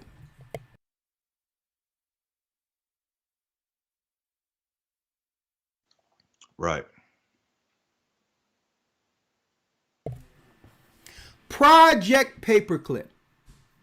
I'm going to show you how we connect the dots here. Project Paperclip redirects here for the Holocaust Project. Operation Paperclip was a secret United States intelligence program in which more than 1,600 German scientists, engineers, and technicians were taken from the former Nazi Germany, the same ones that were behind hurting Jewish people. Well, guess what? They were given jobs within the U.S. government, employment after the end of World War II. Between 1945 and 1959, they conducted by the Joint Intelligence Objectives Agency, U.S. Army Intelligence Corps, Supreme Headquarters, all of that. We're talking about scientists who would progress the New World Order, folks, within the United States. No sooner this happens, right after this happened, guess what came up out of nowhere? Woodstock. What came out of Woodstock and all that in those areas? Charles Manson. The experimentation on drugs with people, on how to control masses of people through hallucinogens and drugs. Testing what we have now, where you have what? Marijuana dispensaries, which are really psychedelics masked as marijuana. The plan now is being founded of what they did, what they started with Project Paperclip. But you cannot do this unless you have an abused population of children that they can raise as orphans. And this is what they've done by systematically destroying family so that they can do what? Make their own human or their own MK Ultra projects.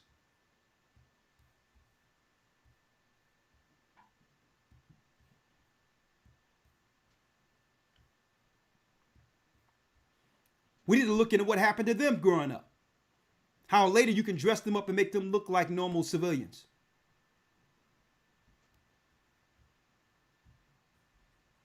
Elder Lawyer. Yes, sir. Check this out. I'm gonna show you where we're going before we open up the lines, and then we're gonna conclude it. Hold up. I need to take my time with this one. It's sad.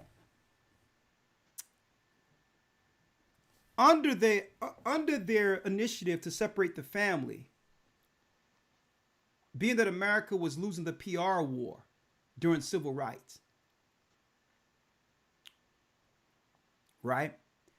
They had to come up with it's called the Moynihan Plan, that would bring forth a level of socialism within our communities to incentivize women, our sisters in general, the Moynihan Report, to trade in men or to renounce their own man for the sake of housing and government subsidies. And I know you're familiar with that, right? Right. It's deep because they were able to, you can get government housing and you can get finances if you were willing to give up your other half, the backbone of the man that they feared during the civil rights movement. Behind every Martin Luther King, there was what? There was a Coretta Scott King. Behind every Malcolm X, there was a Betty Shabazz. See? So part of this whole project of Esau is he needed to have the test of what he did through Paperclip and others and what they were doing amongst their own people to make their own little quasi-liberal nut jobs with bipolar. They had to make it where they can connect them with our people and have them destroy us inwardly under liberalism. So, in order to do so, they say, well, listen, we must destroy the family. Well, let's pay the woman to get rid of the man. Elder Lawyer, I see exactly how they're going to get to the mark of the beast. Because now they're at the next phase of it. It worked. Everything they planned, Esau planned, the Edomites planned, worked. But now they're done with using the woman. They're imploding the woman now because she's been used to a degree where the man has no political ground to regain any power or preeminence we once held in the 60s. Mm-hmm. Elder Lawyer, check this out. Now, in order for a woman or a man, a matter of fact, let me play this first. I have it all set up. Let me play this first because they went to the woman and said, I'm going to give you housing and money, but you must say the man isn't there. You must not have the man in the home if you want to be free. Because with the housing and money, you can go get a job and you don't need him, right? Check this out, Elder Lawyer. Fair use. We're in the last phase of this, Elder Lawyer. I see how they're going to implement everything. Listen to this now. A new report. Fair use. Housing security in the U.S. since the pandemic is on track to become a crisis, and Black women are being affected the most by it. According to Eviction Lab, there were more than 434,000 evictions last year. So for some context to this, the eviction moratorium was in place for a large portion of the year, but the number of renters. Elder Lawyer, almost half a million if you round it off, of evictions strictly for black women. Now, mind you, check it out, Elder Lawyer. There was one time our sisters didn't have to worry about housing, as long as it incentivized them getting housing over their man. But they've went to the next phase now, Elder Lawyer. Check out where they're going. Renters at risk of eviction as of January spiked to about 3 million and counting. 3 million and counting evictions. Black women, Elder Lawyer. Now, Elder Lawyer, check this out. If sisters don't have a place, now, don't forget, the majority of, I'm talking about a vast majority, over 75% of the children that are being born amongst our people right now are with mothers without husbands or no man around at all. Where would that leave the children? Who's going to raise the children? Let's take a wild guess. Let's take a wild guess, Elder Lawyer. Yeah. Hold up, though. I'm going to show you where it's going. I'm going to show you where it's going. Hit the like button for me, folks. I got some good stuff here. Come on. And of those, black women have the highest average of eviction filed against them at 6.2%. The highest eviction against them. Compared to white women at 3.4%. Now that equates to 1 in 4 black renters living in a place where black eviction filing rates were almost double than that of their white counterparts. So joining us now is Akira Drake Rodriguez. She's an assistant. Now, I'm not going to hear what she have to say right now. It may be warranted, but it's not warranted. It may be warranted for their narrative, but I need this strictly for the numbers. They're going to try to spin this. They're trying to spin this now. But the reality of the matter is that they've went on to the next stage. They've gone from this. Now, what they're not saying at the same time is that, and I'm going to go over this in week 7, over 50% of the black men in the United States now are middle to upper class. They have strategically separated the black man from the black woman.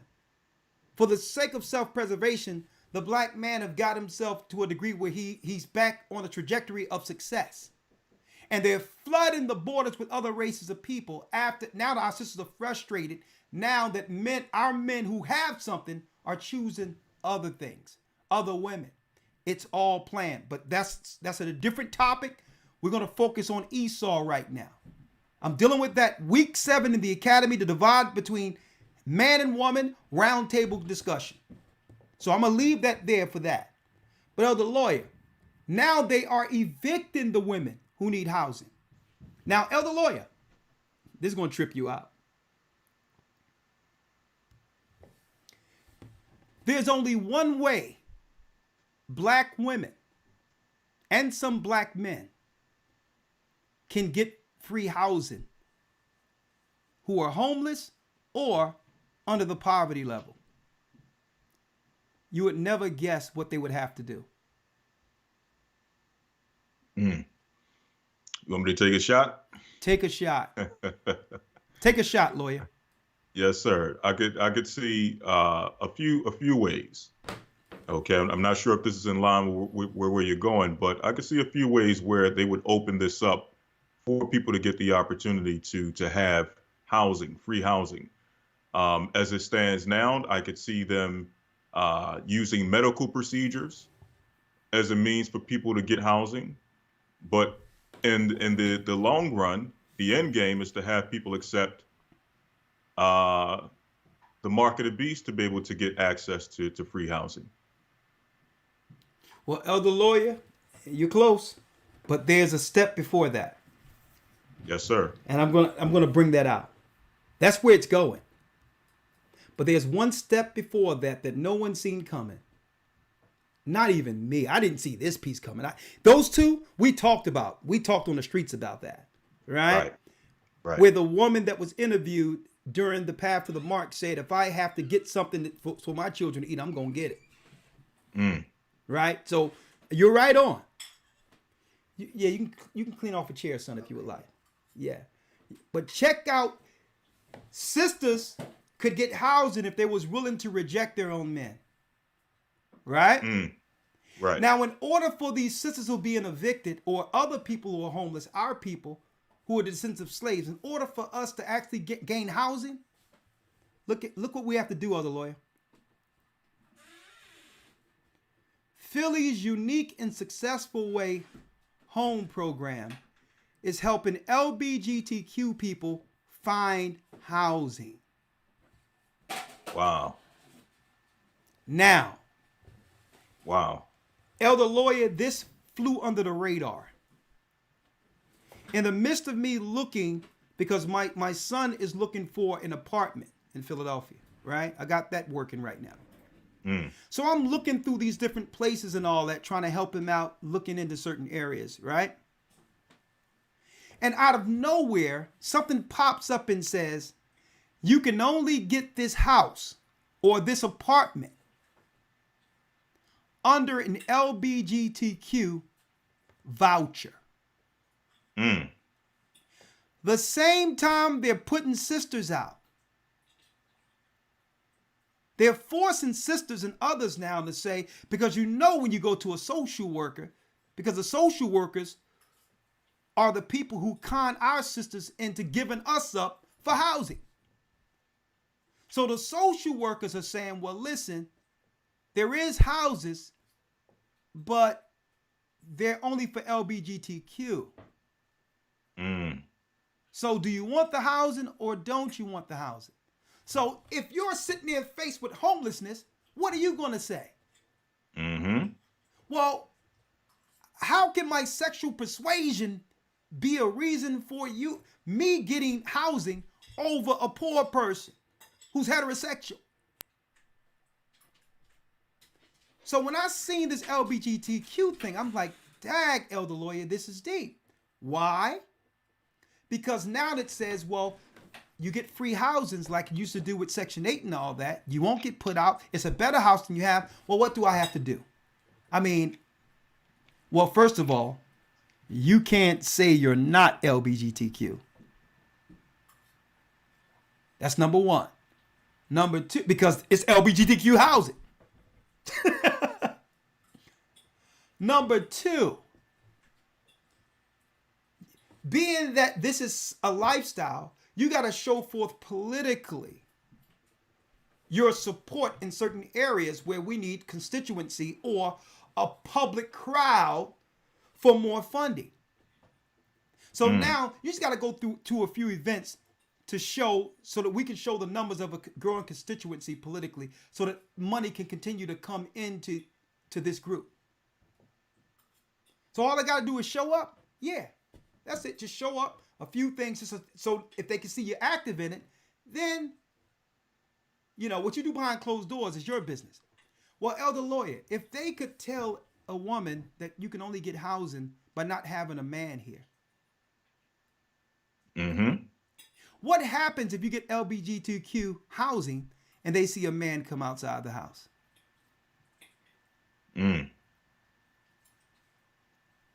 So now that means heterosexual people who believe in God will lose housing.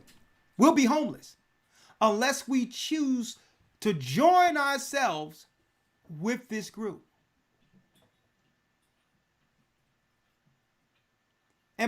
Because why? Think about it. It has to be on record that how many people are actually growing in the LGBTQ movement politically. They have to be able to show that to get financing. What better way to show this, to show how many people are now who are homeless are in these houses that are only for LGBTQ? Are they turning our whole community politically, putting that whole community under the umbrella? And if so, was that the plan the whole time?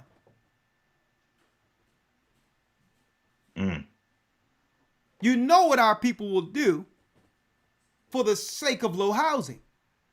Mm-hmm. Philly's unique and successful way home programs is helping LGBTQ people in housing.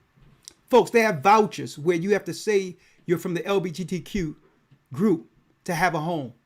Even though our people built the country. And you notice they usually show our faces because that's right. They have us go hard in the paint first for it so that they can say this is a black or brown thing. But it's not a black or brown thing. Now that the funding is going into this, any people now who identify as this, they'll move us out of the way and put other people who are white LGBTQ into housing. Right.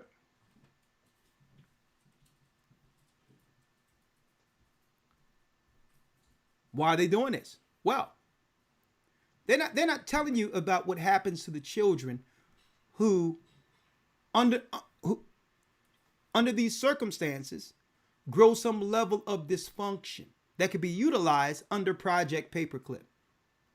Bipolar, mental illness, all types of scenarios that goes down, which they can control. They can control spiritually on the left-hand side of things, utilizing people in our community as human weapons.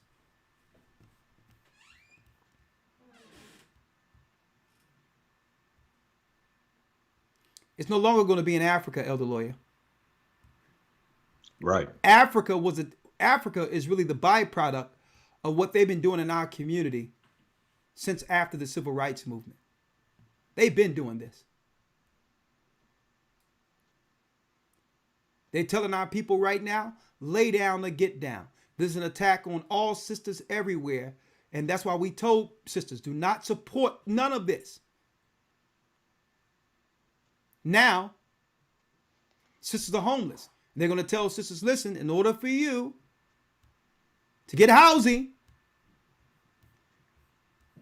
you're going to have to go do it under a voucher. You're going to have to renounce your heterosexual belief. If you believe in God or believe in Christ, or if you go to church, you're going to have to renounce that altogether and join the group.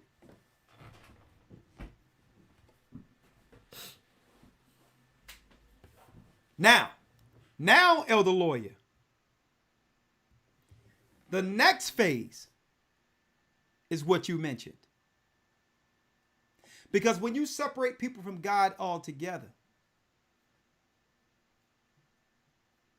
and bring in the transhumanism, because the more broken people you have within a society, the more what?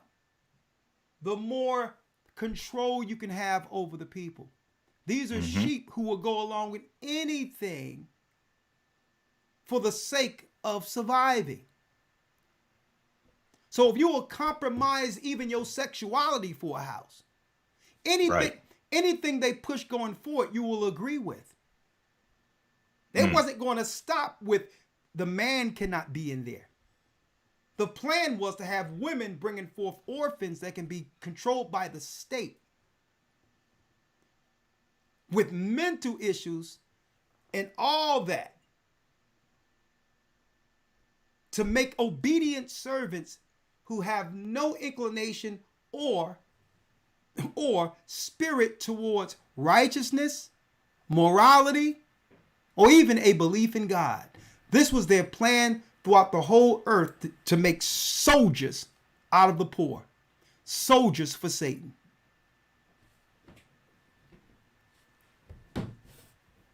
Here we go. We're at the very end of this. We're at the very end of this, folks. This is the last step. This is the last shoe to drop on the poor. Right up under our nose, they have taken away everything they gave our sisters under the Moynihan Report, where they gave sisters a choice. The late 60s going into the 70s. Free housing and welfare in exchange for you rejecting your man. You cannot tell us that a man live here. Well, here's the end game now. They're twisting our sisters' arms because what? The jobs are drying up. It's going on to the immigrants. And now That's right. The rent is due. And they want and they want your children. The rent is due and they want your children. Housing security in the U.S. since the pandemic is on track to become a crisis, and Black women are being affected the most by it. According to Eviction Lab, there were more than 434,000. Now, mind you, Elder Lawyer, I'm going to let y'all see the woman who made us believe, who came into our houses and made our sisters believe that our sisters were abused and needed liberty and freedom from our men. It was women like this who was pushing that garbage, only to come on the back end and say, listen, it's a raw deal right now, with no provider or protector in sight now. They're aiming towards our sisters. They're aiming towards them now.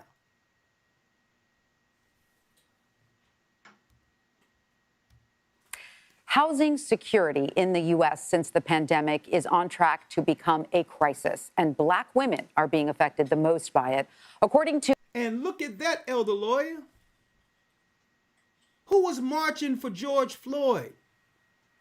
Who was doing all that stuff, doing the mail-in ballots and all these other things to make sure that the conservatives don't win, that Biden get in position? Who stood behind the Democratic Party more than Black women? And this is how they repay our sisters.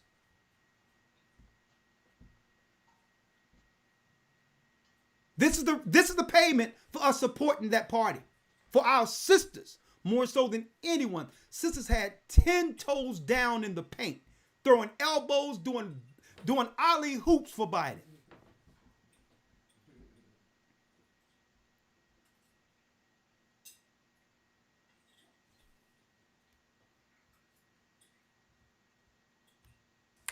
Housing security in the U.S. since the pandemic is on track to become a crisis, and Black women are being affected the most by it. According to Eviction Lab, there were more than 434,000 evictions last year. So for some context to this... And I'm going to show you the trick thing they did, Elder Lawyer. During the time of uncertainty, when everyone was talking about don't go outside, whether or not they're going to get new medicines and the vax or whatever the case is, in the midst of all of that, they were making our people in the hood believe that there was free money coming and that they don't have to worry about paying their rent. Man, this was systematic. Yeah. So many people sat on their hands saying, well, if I don't got to pay rent, that means when everything opens up and the government tells us, well, I have to start paying rent from that point. That's what we were told. That's not what we were told. This is what they made us believe. I got my PPO loan. I got this, man, that money. They was like, listen, you better save that money because guess what? The rent's due. So let me tell you, the hood was acting like it was raining stimulus checks. Didn't have to pay nothing. But that was the trick. They knew that at the end of it, they was going to come with a bill. Esau don't leave anything to chance. Nothing is for free. 434,000, almost 500,000 evictions between January the 1st, 2021 and December 31st, 2021. And counting, Elder Lawyer, and counting. Now, in order for them to get housing, they got some LGBTQ vouchers out there, where these houses are only specific for people who identify with the letter group. So now one thing about that is so ambiguous with that, because how do you know someone is that unless they say it? Right. Right? So a person is going to say, or a brother or sister that are struggling, who not even dealing with that, going to say, well, I'll say, I'll go down there and say I'm that. How do they know? But they don't understand that, no, your name goes under a database where now you are part of that constituency. That's number one. Number two, you have to show a public gathering amongst those politically who uphold that particular lifestyle. You just can't say you're that and don't embolden or push that particular agenda. We may need you to do a few commercials. Okay? We may need you to pose for the vouchers. Or parade here, parade there. Okay? And I don't care. Listen, I don't care if some of your best songs used to be, you know, Joe to See Forever My Lady. Nah, you got to switch that. It's raining men. You got to switch that thing. Not Forever My Baby. Nah, no, none of that. You gotta switch your theme song to It's Raining Men. Okay? We gotta do this right. Okay? And who's behind all of this chaos? Esau. Esau against his brother Jacob. Esau against his brother Jacob is how he seek revenge. Doing what? That's right, covertly from the inside. Disrupting everything, making lawlessness, evil, debauchery, sin, only to blame it on Jacob and say, listen, hey, how can you claim these the people of God? Look how many of these people now are part of the group publicly. They're living in our housing. And the next stage, Elder Lawyer, is what you said. The next stage, if they can force you to do this, okay. We're having money problems now. The money have now been turned into digital currency, and you cannot buy or sell. You cannot do anything unless you, that's right, get on schedule with not just the medication, not just the medication that we have out there for you. You have to get on schedule with the mark of the beast, transhumanism. You must get the chip injected within you, as we've already changed your genetics. We've already changed your genetics with the protein.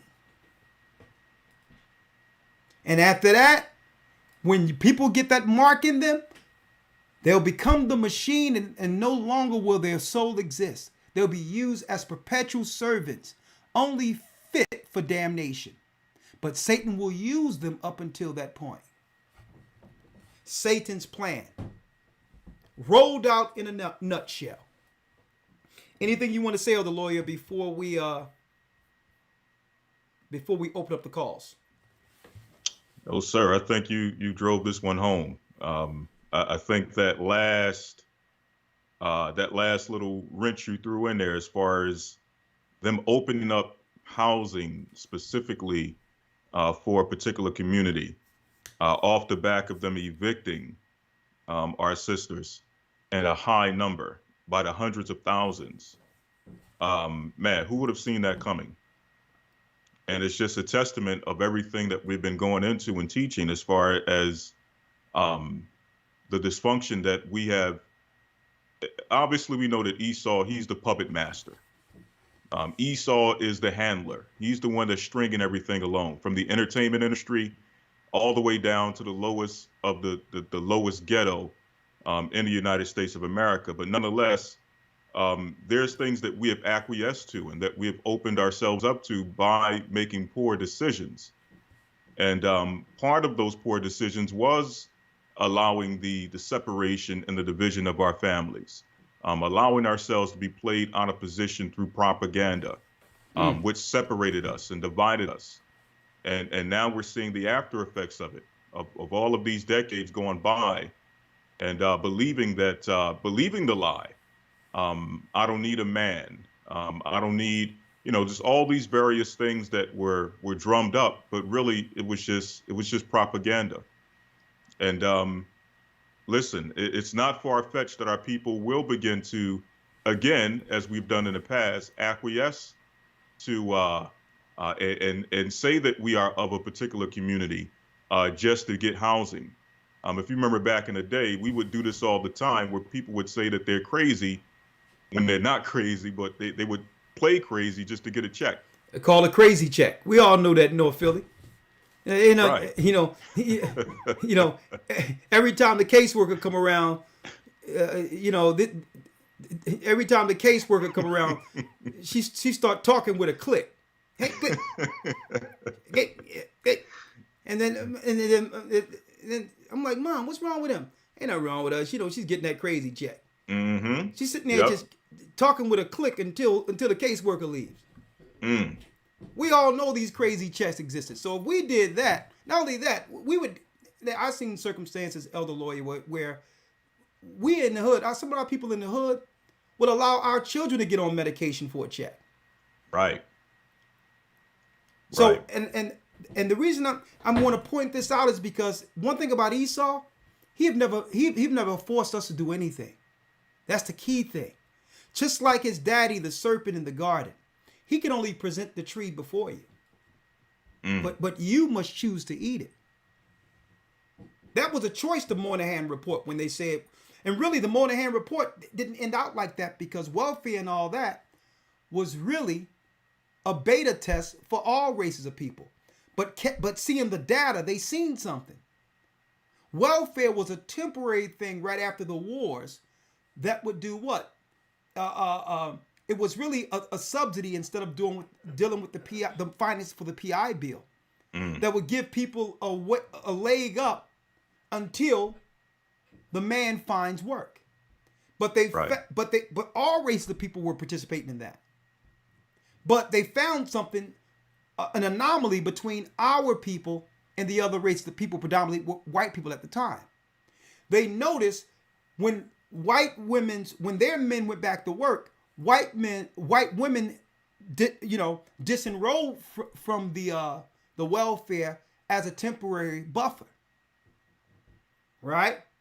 And started working upward scale their money to go into the suburbs. But they seen something with our people where the rolls of welfare started rising at the same time others were pulling out of it. So they stopped everything and looked at the report and say, oh, we can use this. Because they're not seeing this money as temporal money. They're seeing this money as freedom money to free themselves from their man. Then they started hiring social workers and say, well, listen, this is only for women and children. You cannot get it unless you tell us no man is in the house. And the rest is history. Well, you knew eventually what? They would have to, that they would have it where the same sisters who did this would have to pay the piper down the line. Now, the sisters at that time didn't have to pay for it, but it's the sisters who are living now. Because now they're being faced with a different proposition. Well, it's not the man anymore. You can choose homelessness or become a part of the letter group. Or because it's not the man. There are housing that you can get for free, but it's only for gay people. Here we go.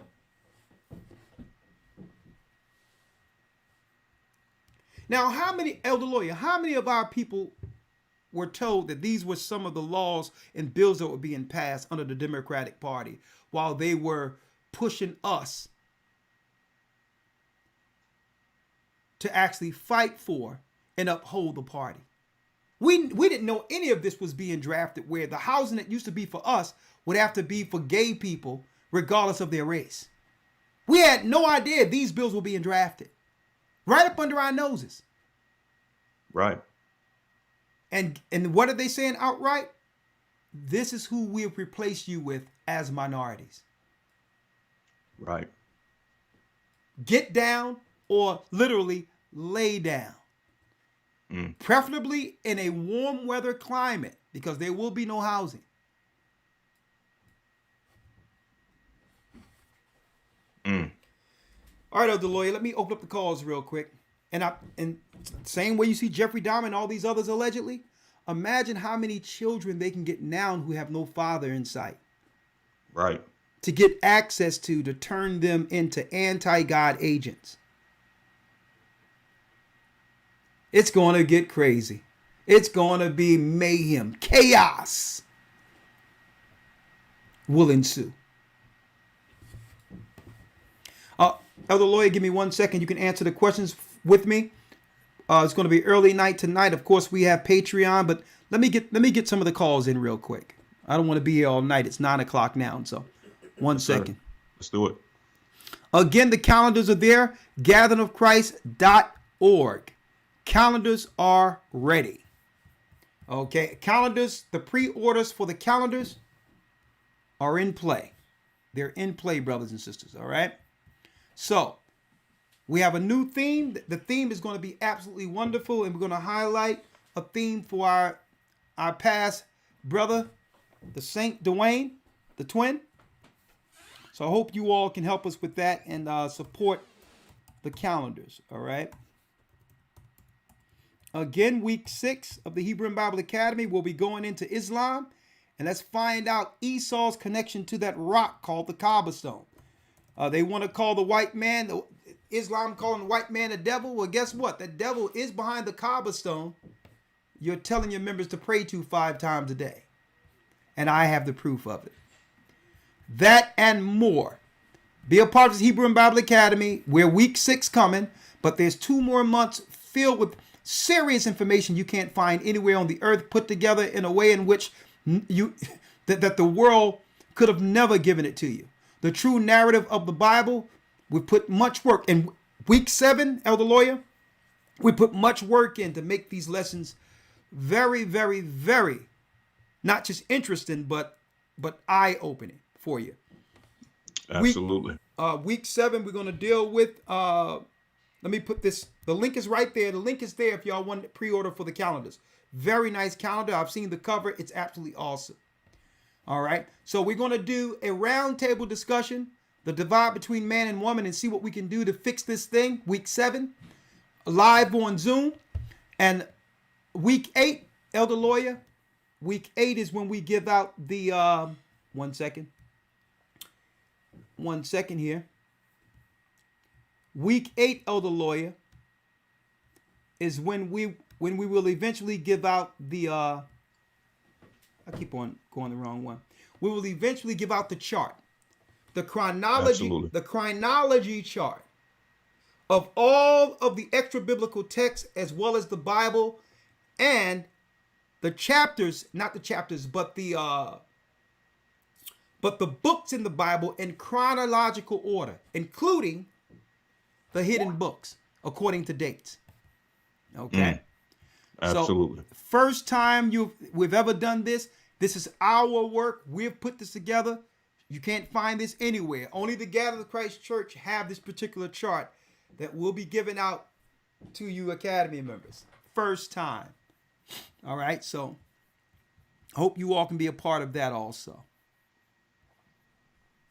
Okay. Here's the lessons to come.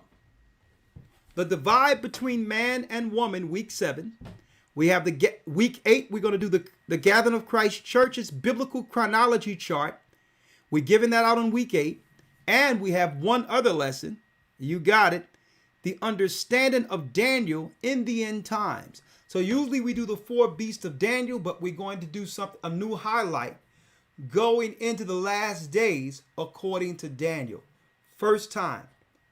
We're doing this in a school setting with all of the references, the Bible references, and everything you need to understand it for yourself. It's not just you learning about it through us, having the references on a theological level.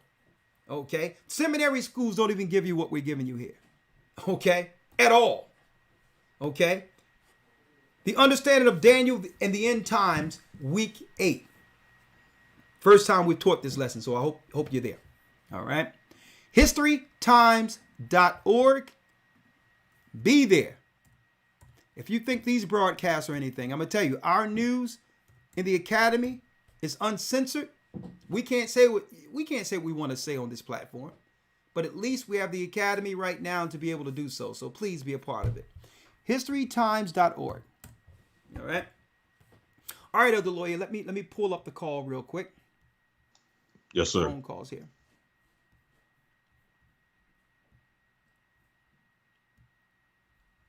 And thank you, elders, for monitoring. We know we got the trolls and everything else up in there. Thank you for monitoring, Elder Iraq and Elder Dale out there.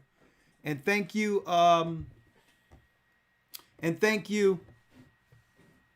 Elder Ramar, for holding it down for the blog. So let's open it up.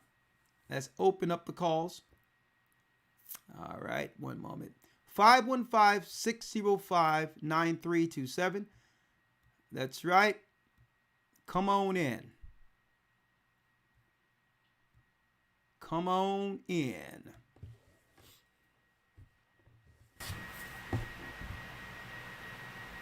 Blog Talk Radio. Welcome to Blog Talk Radio. Please hold and you will be able to listen to the show. They done turned the whole community into MK Ultra Satanists. Okay? With bipolar. This was all a plan by the devil to get agents for himself, but it couldn't be so without him first separating family. You take away family, you take away allegiance, purpose, and you take away what? The bloodline promise. So this is why they wanted to separate family. There was a serious, nefarious plan in place. It's deeper than just, it's about making orphans so that they can have what? MK Ultra projects to utilize for Satan's army. Anti-God children that they would create through what? Through abusing them. It's all Satan's way, because this is what happened with him when he felt rejected and he went into the mountains and made Satan his daddy. Okay? 515-605-9327. Don't tell him what happened up in that mountain. And this is a family show, so I'm going to leave it right there. All right, let me go ahead. I'm going to leave it right there. Who knows whether or not Satan cut loose on him. All right, we have Sandra with a question. 706 area code. Hi, Elder. How are you? I'm blessed by the best, and his name is Ahia. How are you? I'm great. I'm a little nervous, so if I get crunched up in my words, please forgive me. Take your time. Take your time, sister. Take your time. Relax, all right? I am off subject, Elder, but this means so much to me. And I've been trying to get my call in so I can ask you about baptizing me and how can I get to the Passover. When I heard you say the Passover was in Augusta, and that's 25 minutes away from me, it means so much to me. I want to be a part of the Passover, and I want you to baptize me, and that's what I'm calling about tonight. Well, sister, we'll work on that, but I don't know if we'll be in Augusta. I don't think Augusta right now, and I'm not sure it can hold the numbers that we're talking about. I mean, let me tell you, I mean, this through the Spirit of the Most High, I thank the Most High for this. I think since the pandemic, this church probably done tripled. So, and I'm talking about throughout the earth. So these places can't even hold us to a degree where we're going to have to get our own land or something and build a building strictly for the events that we do with this church. Eventually, we're going to have to go that way. But what I can do is I can write your number down. Elder Lawyer is over the South. He'll reach out to you and see what we can do with the first priority is to make sure that you're baptized, you understand the doctrine, and you come in the fold. And then we'll work on the Passover piece for you, okay? Yes, and if there's a chance that I can be a part of the Passover, let me know so I can put my vacation in early, because this is going to be the most important and the best vacation that I've ever had in my life. Well, sister, I'm going to tell you this, Sandra. Usually Friday night be the time in which we do a little communion and settle people in for the big thing Saturday. But sister, this year, Friday is going to be a night of music. A night of music and also a night of recognizing those who've been in the congregation 10 years, 5 years, and, really giving salutes and salutations to the saints who've held this down. but the Friday night is going to be a night of music. You Yes, know, sir. and if it be the Most High's will, we'll work it out. And I'm going to speak to Kodam about it. I would love on one of those days, even just for that day, the whole crew that did Mitri down, be there that night or one of those nights to just do it all together. Shirley with the choir, and we're going to do a few songs. I'm going to do a few originals, more praise songs. It's going to be something to remember. So, and I know it is. yeah. I know it is, Elder. And also, I want to just let you know that I thank God for you and all the other elders for what y'all do. I have learned so much through you all, and I am so grateful. I feel like I'm blessed. I've been rolling with you ever since 2020 when things shut down and you were doing Surviving the End of the World. Okay. Someone else clicked on you. They're not rolling with you, but I'm rolling with you all the way. And as far as I'm concerned, I know you all don't have a church in my area, and I hope y'all get one in Augusta one day. I'm about 25 minutes away from Augusta. But as far as I'm concerned, I'm a member of your congregation. I just do it online until God bless me where I can be in the midst of my sisters and brothers. Sister, that's absolutely wonderful. Sister, this is what you're talking about is what this work is all about. That's what we're here for. And, we welcome you as a beloved daughter of Zion. And guess what? The Bible says there'll be two working in the mill and he'll take one and the other left. You're the one left. So, hey, I'm glad you stayed. All right? Oh, I'm here. I've been blessed through this. And I know I don't get to see y'all in person, but I want you all to know I love all of y'all, sisters and brothers, all y'all elders. Thank y'all so much. Keep on doing what y'all do because y'all have taught me so much. I try to pass it on, but a lot of people don't want to hear it, so I'm kind of like by myself, but I'm blessed. I'm getting fed spiritually. Thank God for you all. Well, bless you, sister, and thank you. And I just gave your number to Elder Lawyer. Just look for a call. Answer when he calls, okay? Yeah, just make sure you answer when he calls. Elder, I have to get to the next call, it's, sister. I have to get to the next call. I have to because time is running out. But just do that. I just want to say I work at night. And I can't take my phone inside. So don't give up on me if you don't get me the first time, Elder. Please, thank you. Well, I'll tell Elder Lawyer to make sure he calls during the daytime. Okay. Okay, thank you. I got you. You got it, Lawyer? Yes, sir. My man, bless you. All right, sister, and welcome to the body. Bless you. Thank you. Shalom. Shalom. Look at that. All right, we have Kelly with a question. Shalom. Hi, Shalom. I just want to say that I appreciate both you, Elder Ricard, and Elder Lawyer. I first came into the truth in like 2017, 2018, and I started with the Purple and Gold people, but things just didn't set right with me with them, and then my boyfriend's brother introduced us to you guys, and so I just really appreciate all the knowledge and the truth that you impart with us, or impart to us. So my question, I kind of have two questions. Yeah. That's okay. Okay, my first question is if I was baptized in a Baptist church, am I supposed to get baptized again? I thought there was only one baptism. Please help me with that. That is a good question, right? And I can answer that in John the 4th chapter, right? Elder Lawyer, grab that for me real quick. Yes, sir. There was those who was baptized under John the Baptist, but they knew nothing of that Holy Spirit that would only come to those who believed in Christ. So those that were baptized in John, under John, was baptized again into Christ's baptism. So the answer is, when you were baptized, you was baptized under the spirit of that doctrine that compelled you to come in at that time. You understand? But there's a higher understanding, according to the Holy Spirit, that you must be baptized in the name of the Father, Son, and Holy Spirit. And fortunate for you and for all of us, the Most High revealed the name, Ahaya Bahashim Yeshaya Warawak, which is the original name. Christ was actually healing and casting out spirits during the time he walked the earth. So the answer is, beyond any shadow of a doubt, John's disciples had to be rebaptized. Read it for me, Elder Lawyer.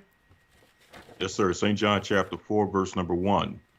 When therefore the Lord knew how the Pharisees had heard that Yeshua made and baptized more disciples than John, though Yeshua himself baptized not, but his disciples. And I need you to also go to where it talks about when they came to him and say they have not known, they haven't received the Holy Spirit. John Sure. disciples. Let's get that real quick. Yes, sir. The book of Acts, chapter 19, verse number 1. Let's read it. And it came to pass that while Apollos was at Corinth, Paul, having passed through the upper coast, came to Ephesus, and finding certain disciples, he saith unto them, Have ye received the Holy Spirit since ye believed? And they say unto him, We have not so much as heard whether there be any Holy Spirit. And he said unto them, Unto what then were ye baptized? And they said, Unto John's baptism. See, John baptized us. Read. Then said Paul, John verily baptized with the baptism of repentance, saying unto the people that they should believe on him which should come after him, that is on Christ Jesus. Then when they heard this, they were baptized in the name of the Lord Yeshua. You see that, sister? Yes. Does that answer your question? It does. So, Okay. So with that, I would like to just thank you guys for keeping Christ at your head and allowing, everyone to be able to access you guys for questions like this. I really appreciate that. Oh, that's our. That we have to. Do we have any choice of the matter? The Christ says, "The greatest among you shall be your servant." That's what it is. It's serving the people. Now, let me ask you, because I'm curious. You said you were under IUIC. How long were you under them for? Oh no, I was never under them. I just was introduced to them, and I used to watch them on YouTube. Oh, okay. I did not ever want to be in their presence because I was just scared what would happen. I actually ran into, like when I'm out and about, I always look for fringes. That's really big with them, right? So I was out and I saw that some women had fringes, and I just asked them about like their experience while being there, and they were younger. I'm in my early 30s, and they were probably in their early 20s. And they just seemed, my questions were just, how were you being treated while there? And I won't say they seemed robotic, but I don't know. I just didn't believe them when they said that they were being treated good. I just thought that they were very young and green and probably didn't really understand. Listen. You have to take them at their word. But what you're saying, if they say they treated good, they're being treated good, unless we know otherwise, right? But outside of that, it just didn't vibe with what you thought that you could actually participate and be a part of. Something in the spirit told you that, nah, this is not something that I could. And sometimes that happens. You know what I mean? As a woman. Exactly. Yeah, it happens. Yeah. But okay. Well, hey. Well, welcome to the body, and we pray that we pray that you receive the gift of the Holy Spirit and the knowledge that the Most High bestowed upon us to give the saints. And Absolutely. That's the most we can do. My second question. Yeah. Okay, I wasn't trying to interrupt. I just wanted to make sure. Oh no. Okay. Yeah. There's a delay between the two, so sometimes I like to pause and give you space. Sometimes we have to do it that way. But what is your second question? Thank you. My second question was in relation to what you were saying regarding our women falling for, the government and whatnot, what they did to our community. Yeah. My question is, what do you think the men were doing during that time as well. I just Oh, I can tell you exactly I just what. don't- Listen, I can tell you exactly what the men were doing because my father was there, and I could use my house as an example. My father's house. My father came from down south. From down south, he became a carpenter, and he would bring money in the house, and he would look over the family. We would go to church, but when the caseworker and the social workers came, he had to get out of the house. He can't show no proof of that he was there, even though he was bringing forth money and helping us, and doing what we were supposed to do as a family. He was he was taking care of his family, but as far as the government knew, that he didn't exist. understood. See, but I want you to see how emasculating that is. A man who's doing everything he got to do, but when the government come, he can't even stake claim to himself being the provider, taking care of his family. You understand? He was a carpenter. He had to get on his feet. Yeah. Now, eventually he worked to where we can get beyond that. But all in all, imagine a man who have to actually dim his light to the government and hide himself being a provider of his family. That's traumatic in of itself. And then I've seen, listen, and I've seen the struggle. Listen, I'm an open book, right? When it comes to that, I've seen the struggle when he wanted to make certain decisions and couldn't put his foot down, knowing that if he did so, either the cops would come, or when he would have to take a walk, or altogether, his name wasn't on the house. So you can only do but so much when all the power was given to the woman. And then you have a woman, my mother didn't wield any type of pride or try to, emasculate my father or anything, but she knew the power she was wielding beyond any shadow of a doubt. If she was faced with a scenario where he was a sole provider and the government wasn't in the way, there's many things she would not have said or done with the fear of losing everything. She would have had that total humility we seen in the 60s and all that. But in the back of a woman's mind, they know the power they wield if a man gets out of order. Mm-hmm. And that in of itself causes it throws family out of balance. So I can tell you based on what I seen, right? If there's a disagreement, listen, I ain't going nowhere. Matter of fact, you're going somewhere. This is my house. Da da da da. No matter, it emboldened our women, and gave them power to begin to emasculate the man, even indirectly.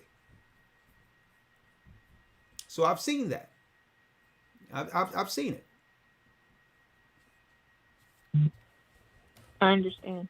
Yeah, and not to say. Okay. I'm gonna tell you, not to say men were perfect either. This is not to say. I mean, if anything, and that's what we teach men now. We talk to brothers now. Listen, brother, no, a man is not a man unless his name is on the house. If you go lay up under a woman or be up under something that belongs to a woman, indirectly, she's taking care of you. She's the man. So that's a man's fault if he's going to live under the power of a woman. You can't blame a woman for that. See, and that's why the Most High is putting things in order.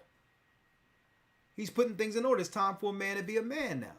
If you can't afford a family or afford a woman, then you have to work till you get to that point.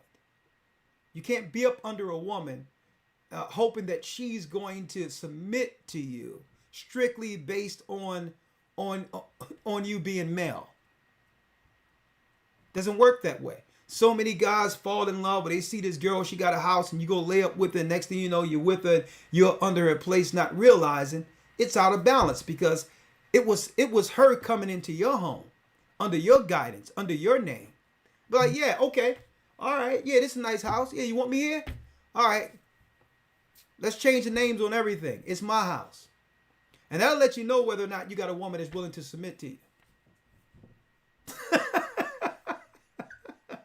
I hear you.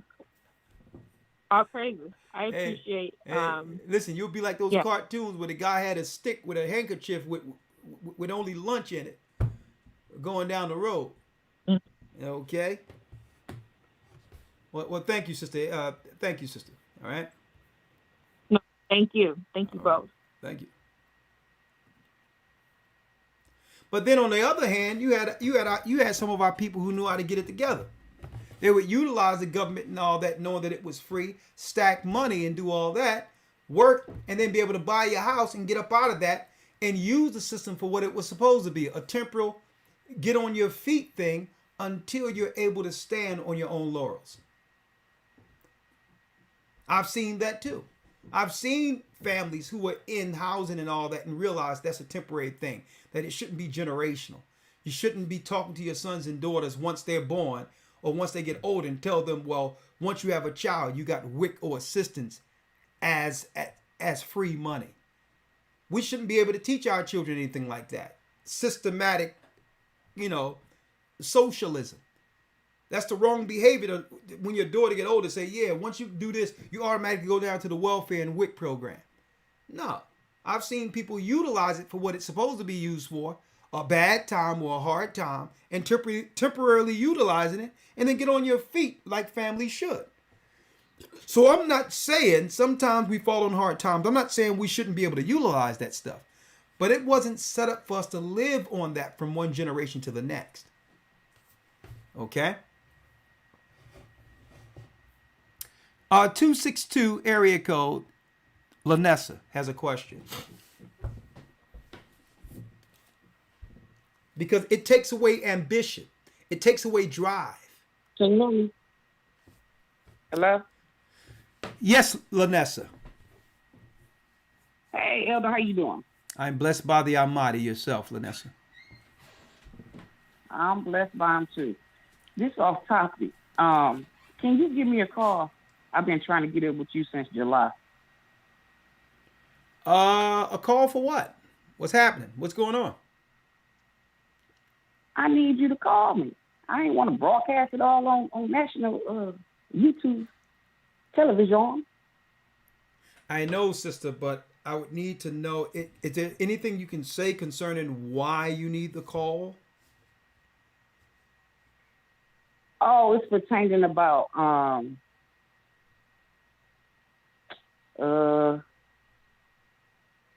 dang, Elder, why you putting me on the spot like that? I'm saying you don't have to say what it is. You can generalize it in a way in which you're saying something. Give me an insight on what it is without just going into the details.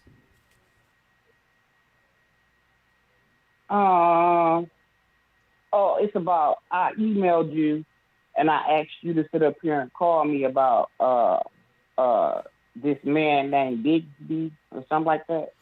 Oh, you're talking about there's a white guy by the name of Bigsby who actually listens to the church. He's he works in the truck field or whatever the case is. And and every chance he gets, he spreads the word about our church. That's what I know about him right now. I don't know anything personally about him. He didn't do anything to you, did he? No, I was actually waiting. He gave you his number and said he was, like far as the CDLs go. Look, I got my CDLs. I've been having them. Okay. So this what I didn't know if you didn't want to give him my number because I was a woman or what. Okay. That's why I was like, all right. Because I've been trying to get up with you since July. Okay. So what you're saying, Bigsby had opportunity for those with a CDL, and you want to take advantage of that opportunity, right? Why don't I just give your number to him and have him call you? Well, that'll work too. All right. But I still want to talk to you too. Sister, I got so many things to do. Some of it. I know, I get it, but Elder, I pay my tithes, I do what I'm supposed to do. I pay and do all of the stuff too. I look out for people, I do what I'm supposed to do concerning this church. I'm part of the church. Okay. What congregation are you a part of? I'm saying I'm part of the church. I got baptized by the Chicago body. Okay. I mean, I'm just saying I pay my tithes, so I'll be like, all right. If I call, I'll be like. Okay, Lanessa, I'm going to call. I'll call you, but I'm going to give you a number to Bigsby. All right. Okay. But you have to be Okay, patient. I got a lot on my plate. All right. I know. I think it's July. I know. Okay. All right. Thank you. I'll speak with you soon. Bless you. And All thanks right, for all your shalom. support. Shalom. All right. 971 area code. It's 35 seconds before the string. 35 seconds before the calls cut out. 971 area code. Okay. Hey, shalom, brother. Shalom, sir. How are you? I'm all right. I was just trying to see if you knew who this lady was. Her name is Michelle Martin, and I guess she was promoting something for the church. But you know, like we had that strange incident with the guy claiming to be an angel on YouTube. So I just thought this was strange. And I was wondering if you were familiar with who this lady is. Okay, are you talking about that strange guy? But he was called himself Saint Germain. He was trying to get somebody to help him with his trailer park. I think so. This Jerry Springer looking character. Yeah, I think so. Well, Well, he's already out of here. Everybody know that Everybody know that he's something is wrong spiritually with this guy. He popped up in our church in Boston one day, talking about he was the angel Gabriel. Trailer park, satanic Jerry Springer type spirit happening. And we say, listen, do not let this guy up in our church. He was trying to find people in the church to fund his trailer park. I'm like, huh? Oh. And he couldn't hold it one day, because one day I revealed everything that I found out about this guy. He was just orbiting our church trying to get crumbs, and I had to come out about it. And next thing you know, he was on a video, and at first he was saying he's angel Gabriel, but then he snapped out and say, "You are an N-word. You're an N man." You can see the horn. The horns almost put holes in the ceiling he was sitting in, the room he was sitting in. And I prayed for the brother. He called me N-words and everything. I'm like, come on, Gabriel. That ain't right. So, right. Angels don't talk like that. Yeah, what happened to your wings, Gabriel? But the real sinner came out of him. But then you said there's a Michelle. Is she attached to this guy? I don't really know. It was a little alarming. I was just like, I'd never seen this woman before. I was just putting the word out there. I'm saying, but where did you see her? How would I know her? On YouTube. YouTube. And what is okay? YouTube. And what makes you ask me about her? There's many people on YouTube. Is she mentioning us? Does she mention me? Yeah. It says crucial message for GOCC and the 12 tribes of Israel.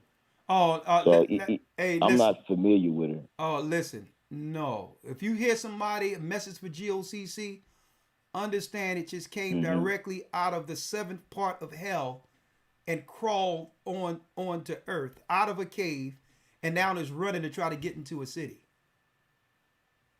All right? Okay. That's what I figured, see?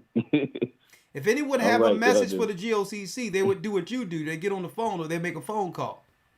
It's a message that I'm not listening to, okay? I heard that. All right, so... All right, Elder, man. I love y'all, man. Yeah. Shalom. Shalom.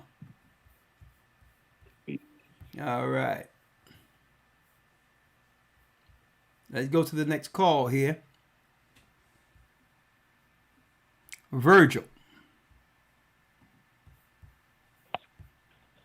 Hey, Shalom, Elder. Shalom, how are you? How you doing? I'm blessed by the Most High. Hey, I haven't forgot about the generator. I'm just running through some financial issues right now. Okay. So I haven't forgot about it. I haven't put it on. I haven't dismissed it. But I wanted to make a comment about the pictures of the individuals that you showed, Charles Manson, Dahmer, and the other two. It was their eyes. It was their eyes. They were not there. Yeah. Those people are not in those bodies. I mean, you can clearly see in all 4 pictures that those people are not in their bodies. Oh yeah, So they're hosts for demons. They're hosts for demons. And guess what? What's bad about this is it's bad already that they target children, but they're strategically going into certain areas targeting our children. When you look at Charisse Theron adopting children, what's the name of that girl used to be with Brad Pitt? Linda Gates. The girl that used to be in the action films, Angelina Jolie. A lot of these Hollywood raised children were they're raised weird already. And then who knows what type of secret cult they are a part of, targeting our people. They're going into Africa, targeting our children, turning them out. You understand? Next thing you know, we got them. We have them on TV looking like Don Lemon, thinking that he's representing us. So, yeah. Yeah, and speaking of Angelina Jolie, they haven't shown her children in the last year and a half, so there's no telling what's going on with them. Hey, it wouldn't surprise me. Only thing you have to look up is Moloch child sacrifice. And I believe, who knows, allegedly, that could be the religion they're following in Hollywood. And you know, and they're targeting our children. They'd rather turn them out before our children find the real truth concerning who we are and our true mission against the Edomite one world order conspiracy.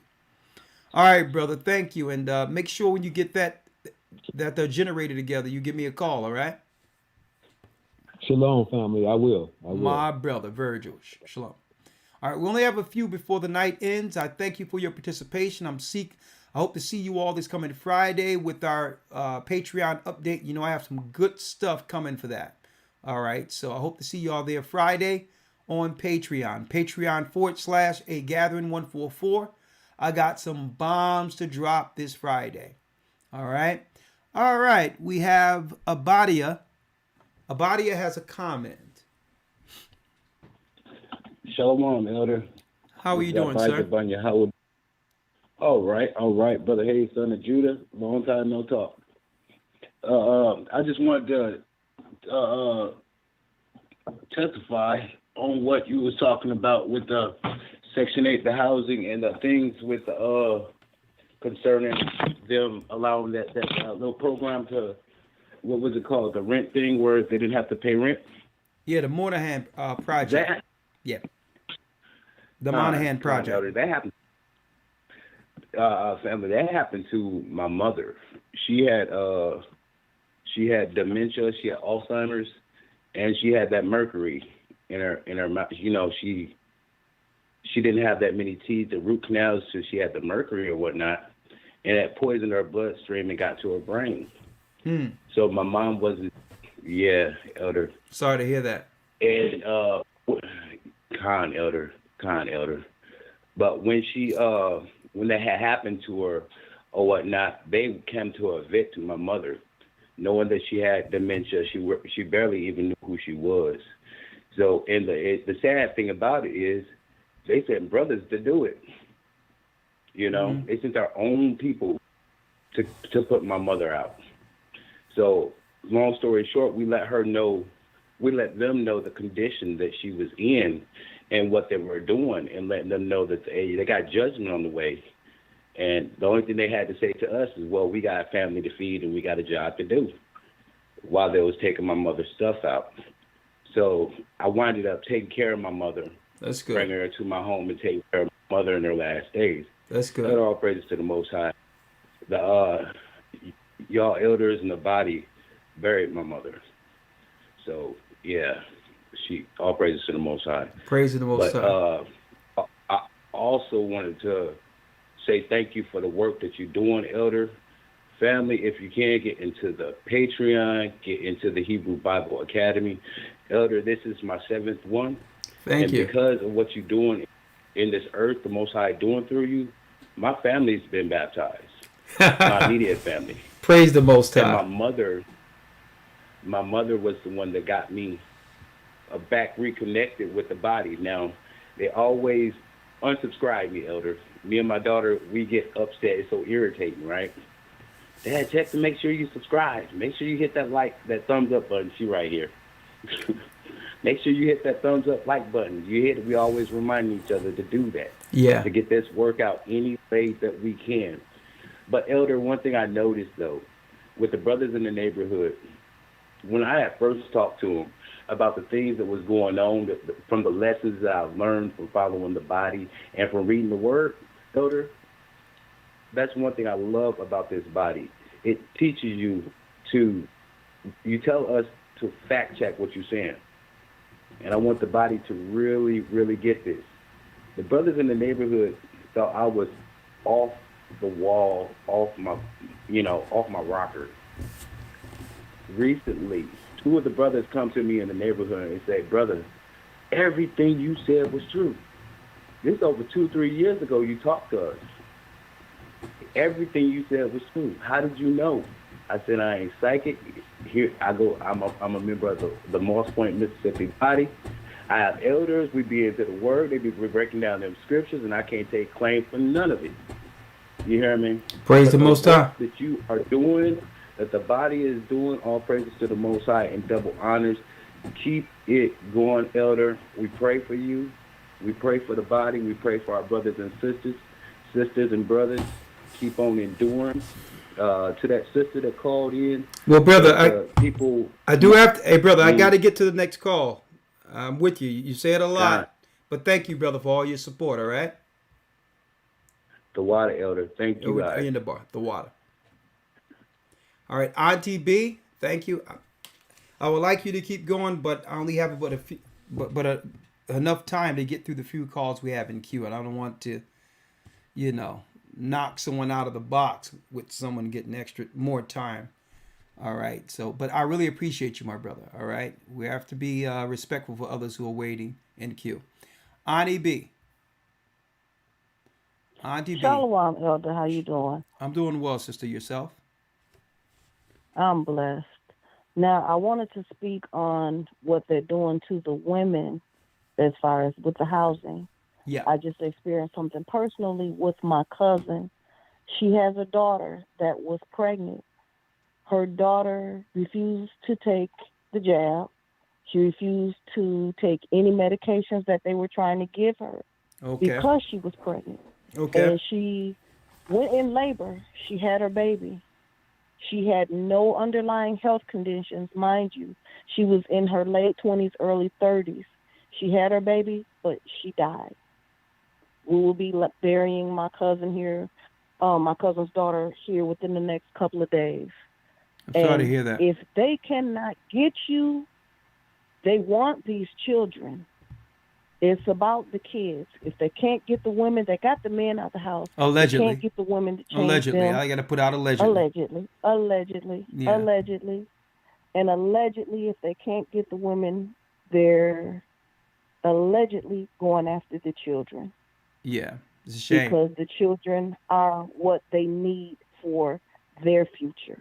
Yeah, it's like I'm glad you brought that. Whatever their agenda is. I'm glad you brought that forth because there's a new phase. There's something going on in the healthcare field that a lot of the realtors are moving more so towards. The corporations are moving towards the next phase, which is assisted living. Now they're patterning this after what they did in China as the test where you have leftover women and there's too many women and not enough for the government to actually take care of. So through feminism, they separated the woman from the man, knowing that there will be a large number of women with nobody to take care of. And now the next phase is assisted living, where they got to move these people who have no means of being able to help themselves, who've been systematically living on social programs.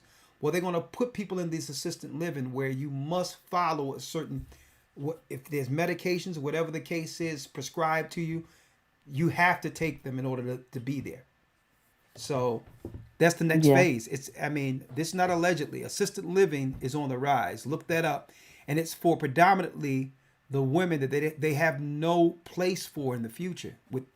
As a product of feminism, there's so many women that no one can take care of. That's the next phase that we're going into. And it's a shame. It's a shame because it's a shame because men can do but so much, and the men, and it's a shame. I'm going to talk about this week 7. The men with means are going into other countries to find women now because they feel that the women within the Western world are no longer traditional. So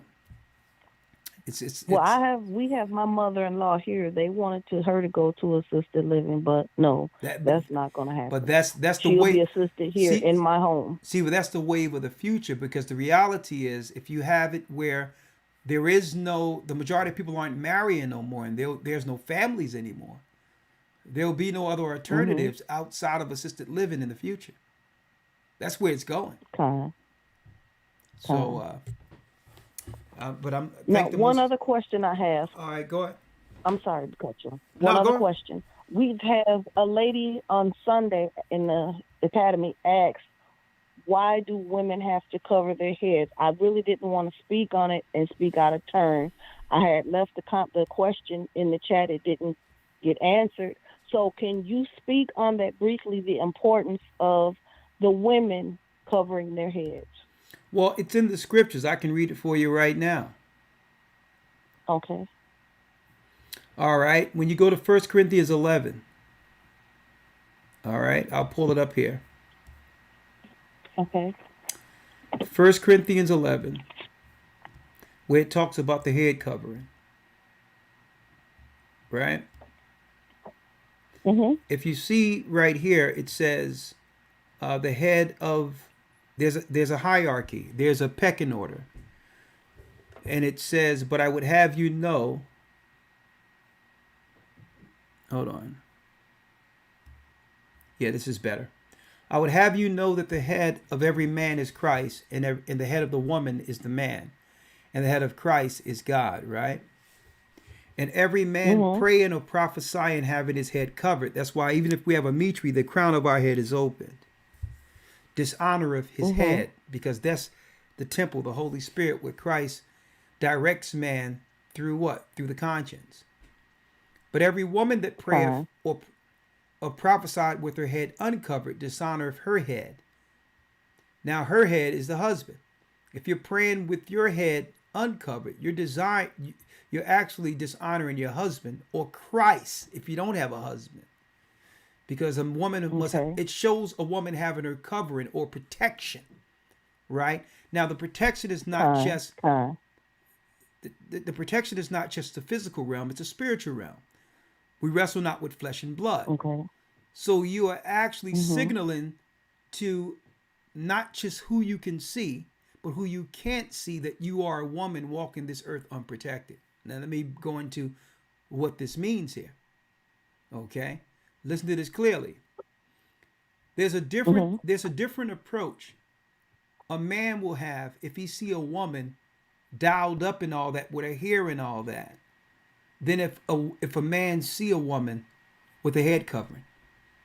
Automatically, that's a show of being shamefacedness and humility. You're going to get a different type of approach when you have your head covering. That's a message to men that you're not like the rest of women, right? Okay. Just like if you run into a Muslim woman and see how she dressed, and you go and you see a woman got the long raptor nails and everything else, what man is gonna, which one will the man seek for or look at as wife material? Automatically, even though who knows what either of them are doing, but automatically, if you see a woman dressed, she don't have all the makeup on, she have a head covering, he's going to see one as just as for an object, but the other one he's looking for long term for what? Something sacred. His family, his children, right? So listen to this clearly. But everyone that prayeth or prophesied with her head uncovered dishonor her head. For that it's even at all one as if she was shaven. Because it's a shame for a woman to have a bald head. Because a woman's hair is her beauty. 6. For if the woman be not covered, let her also be shorn. she might as well be ashamed. She might as well shave her head if she can't cover while we're praying or prophesying. Now you ask why in particular. Let me show you. Now it also talks about a man wearing long hair here. It's not talking about a man having long hair like Samson. Samson had braids. But it's talking about a man wearing a hairstyle in a woman's fashion. Right? How Prince was wearing his hair. How Cat Williams wear his hair.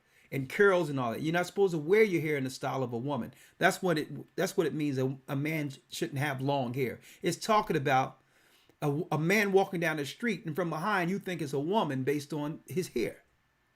No, we can't roll like that. We can't be in between like that. Now, next thing. Here's why the Most High says a woman have to be covered. Not just from the physical view of it, but the angelic view of it. It tells us in the 10th verse. The 9th verse. Neither was the man created for the woman, but the woman for the man. 10. For this cause ought the woman to have power over her head, because of the angels. What angels? Genesis, the 6th chapter.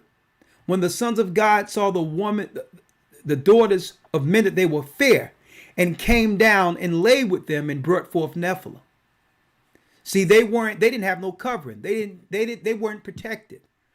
It was the hair and the allure of the outward appearance that caused sin to come into the earth.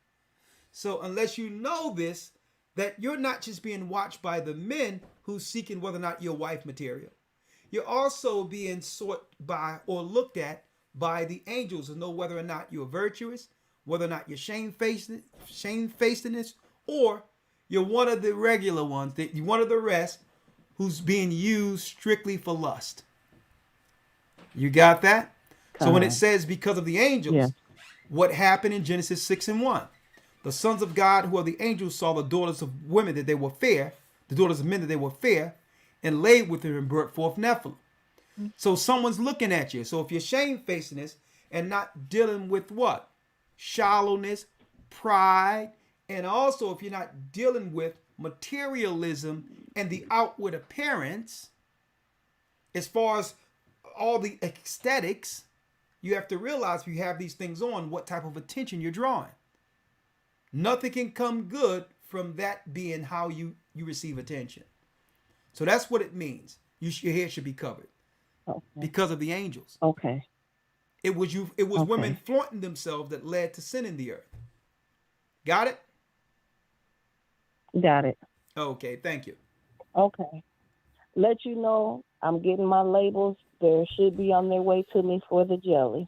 Okay, well, hey, when it's ready, let us know, and you know we're here to support it.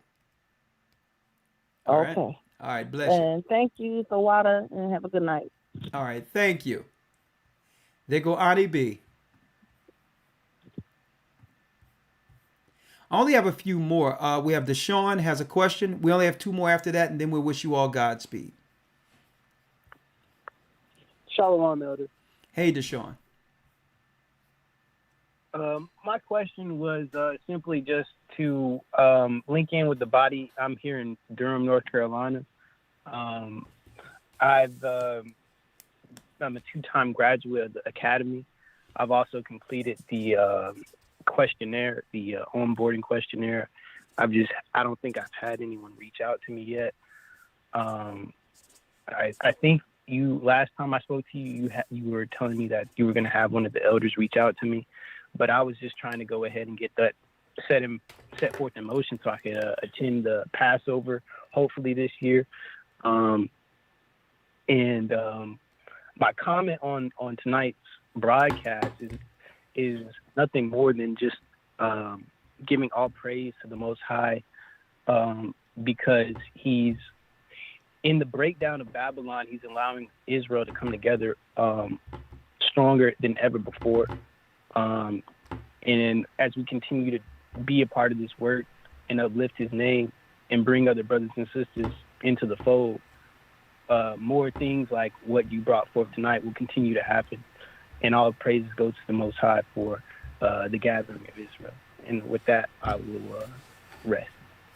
Okay, let me see. I have your number here. Thank you, my brother. Hold on.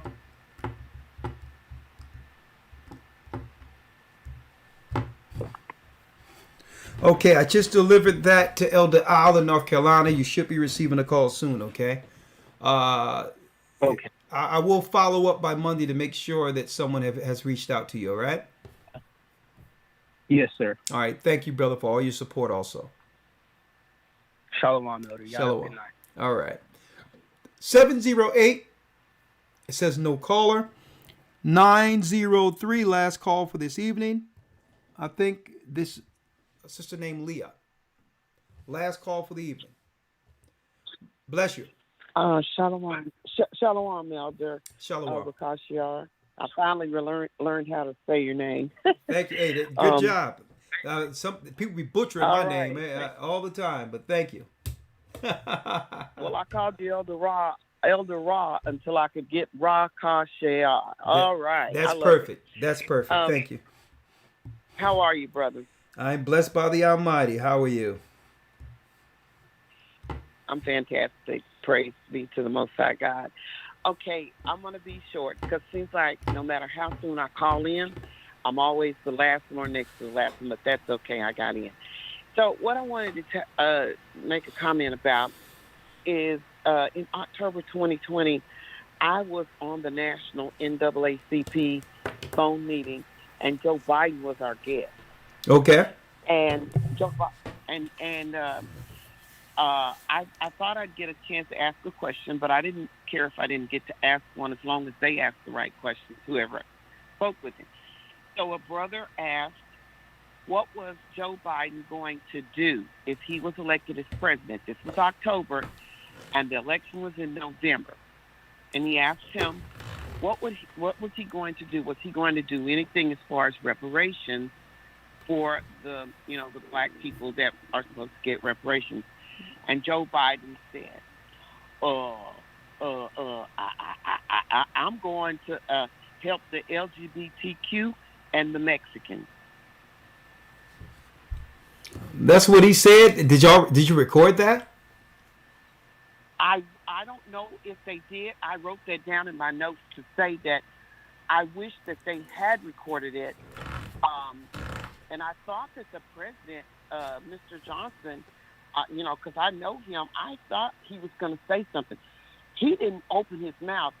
But what really got me was Joe Biden said this to us, and none of them stood up and said, they act like they have such loyalty. I didn't know that their loyalty was that great to the Democratic Party. I didn't vote for president that year because I just couldn't bring myself to do it. I mean, left wing, right wing, two wings on the same bird. But, we got to wake up to the fact that neither one of these sides really care about us. And I thank God for your leadership, and just keep on plugging away and keep that in mind. When we go to vote next time, don't run up there and vote for Joe Biden. That's just going to give him more time to do more stuff that he wants to do for the LGBTQP and all those other letters and the Mexicans. Yeah, that's what he said. That's what he said. Hey, well, sister, it doesn't surprise me with Joe Biden being behind the 1994 crime bill. I mean, I think he's just finishing what he started with that crime bill. Him and Clinton have decimated the black families. Between him and the Clintons, he's always been an enemy of our people, and just politically putting things in place that would destroy our families. And at the very end, of course, he would support the lifestyles and others to finish what he started in 1994. And Trump built the wall, or started building the wall, because I am in Texas. And it just didn't do any good. When Biden came in, it's just like, come on in here. But our governor, he said they can come in since you want to let them in. And he sends them by bus right on up there to Washington, D.C., where Biden is. Well, the plan is working flawlessly for them because the majority of the people then got the juice, then made room for those that Biden and others have allowed in to replace us. Well, Yeah. they're trying to take over our community. Well, it's over, sister. The Mexicans are. Sister, Yeah, they're trying to take over our community. Sister, we haven't had a community since the 70s. Okay. There's nothing left. There's well, no we community. we're holding. Hey, my community's kind of rough, so we've been holding ours down. Not too many people wanting to move up in here. Okay, well, what I'm saying, You know what I I'm mean? talking about a community. I mean, there's a few pockets where we're holding on, but it's over. There is no more community. We're just surviving at this point. We're just hanging on. But it's okay. The Most High brought a fix, and it's called the truth. The lion has awakened, and we're roaring. So, hey, the community is the children of Israel, and we're back. And we've risen from the ashes, and it's about what's next. There is no community. The liberals, the white liberals that Malcolm and others warned us about in the 60s have taken over the community. It's over. They have decimated us from the inside out. We should not have ever let them come in our schools, begin to bring healthcare and all this other stuff in our schools. We shouldn't have allowed them to become our nurses, our teachers. We should not have allowed the wolf into the hen house. And this is what segregation looks like. Segregation looks like, okay, we're gonna have the worst of our people become the best within your communities to come in and destroy you. And we're not going to allow the worst or the best of your people to influence our neighborhoods at all. Okay? I'm going to show you what we want for you. I'm going to show you what we're going to have for you right here. Right there. It is amazing. No, it is amazing. Let me show you. We're gonna take the nut jobs out of our community and make them professionals. Yeah. And we're gonna make them professionals and experts for your people. Okay. This is what Malcolm warned us of. Malcolm even said, he says, those white liberals, he says, listen, they'll kill you and smile at you at the same time. They're nut jobs. Okay. So that's what, and these are the people, the NAACP, which isn't black either. When you look at the people that's over the NAACP, there's no black people. It was actually constructed by more so when you look at the people on the board, and it's just the way it is. That's a construct that came from the majority of white people, white liberals, and some Jewish people. Black people don't run the NAACP. So these are just political opportunities for these guys to get some status amongst our people and get a few kickbacks and be able to throw brunches once a month to claim they someone amongst our people. Okay, fish fries and stuff like that. That's what they do. There's no community. It's over. Either we come back to Christ or die in ignorance. Those are the two alternatives. Thank you, sister. Thank you, brother. And the next time you want to call like that, sister, you're going to have to, with all the technology we have here, you're supposed to record stuff like that. That's gold. Wow. Hey, well, I'm going to, you're right. But I really didn't even, there's like what happens is when they call you, they say, we're having a call, and it's like 5 minutes before. And they'll just say, we're having a call maybe 2 minutes before and say, if you want to get on the call, tune in or whatever. Okay. And I did. And I didn't know Joe Biden was going to be on there that night. But hey, who knows? He probably didn't know he's going to be on there that night. So I'll leave it there. All right. Shalom. Well, I wanted to tell you about Jeffrey Dahmer too. I have one thing to say about him. Okay, go ahead. I was in college. That's Satan's son. Right. I was in college in 1988 to 1991, and that was during the time when Jeffrey Dahmer was doing a lot of stuff. Well, the guy that I dated in college, he killed his first cousin. I'm sorry to hear that. Yeah, he killed his first cousin. They found part of his body parts, like leg and arm and stuff, in the refrigerator. That's a bad deal. Yeah. Hey, but I think it's way more to it than what they're saying. I don't think he was just trying to make human soup. I believe that allegedly that this was a way more nefarious plot at a time in which organ harvesting and stuff wasn't as popular as it is today, and realizing that there's a lot of dark scientists that's working around and trying to get body parts for whatever reason. And there's a lot going on. I mean, there's a lot going on. Even with, we wrestle not with flesh and blood. And some of these, you may think it's weird, some of these beings that control politicians don't live long. They need organs. And that's a whole nother conversation. I'm opening up a can of worms with this, but I can't talk about it here. But a lot of... Right. But I'm going to just leave it like it is. I think Jeffrey Dahmer knew exactly what he was doing. And it had nothing to do, it had little to do with him cooking up people. All right? That's all I can say. But if you're in the Academy Friday, Sunday, if you're in the Academy Sunday, I got this white paper that I'm going to show you that they know it's more to him than just, that was just a cover story, allegedly, what we hear on the news. Don't believe what you see on Netflix. Now, I know you lost a family member. I'm not talking about that. I'm talking about who is behind Jeffrey Dahmer is the question. He's the devil that the Bible speaks of, all right? Him and his family. And we're going to talk about that this coming Sunday. All right? All right. Shalom. Well, I don't know what I'm supposed to say. Is it shalom? You got my name. Hey, listen. You got my name right, Rikar Shiar, and you got the salute right. Shalom. Go on, girl. No, bless you, sister. Shalom. Bless you. Shalom. All right. Hey, you getting it. The Most High says he's going to restore again a pure language. Elder Lawyer, thank you for assisting me tonight, my brother. Make sure you get some rest, okay?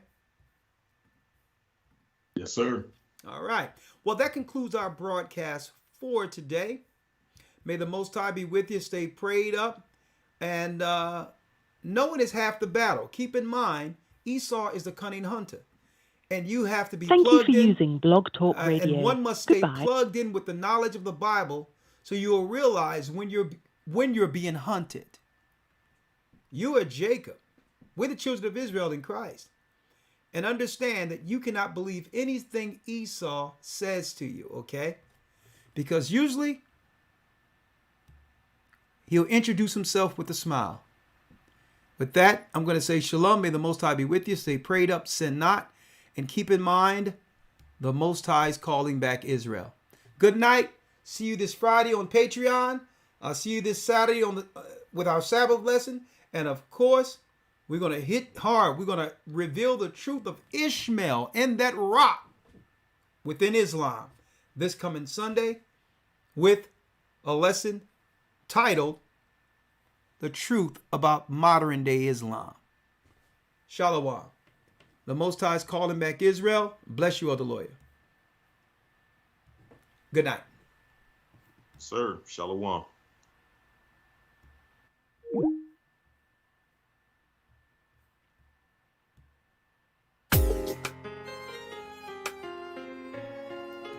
Shalom.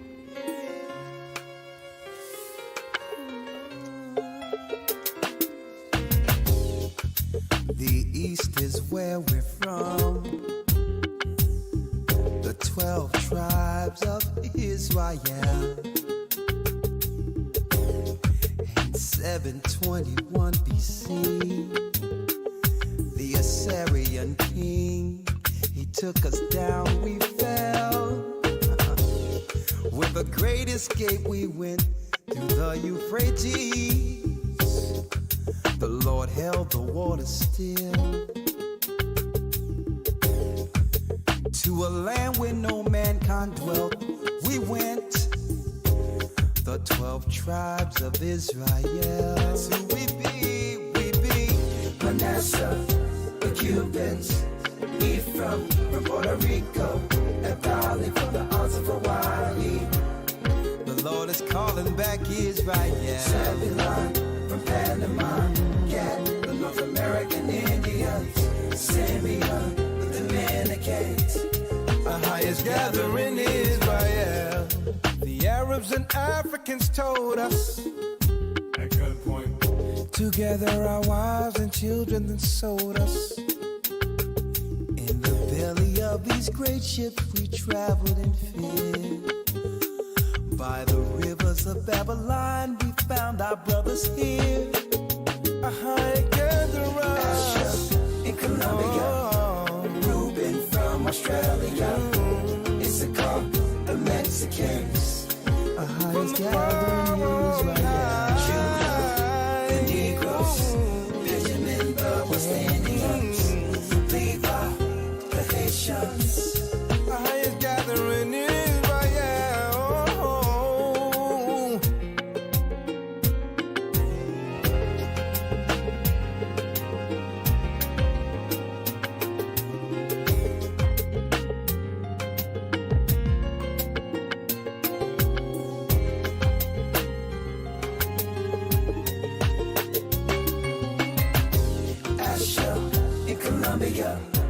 Reuben from Australia, Issachar, the Mexicans.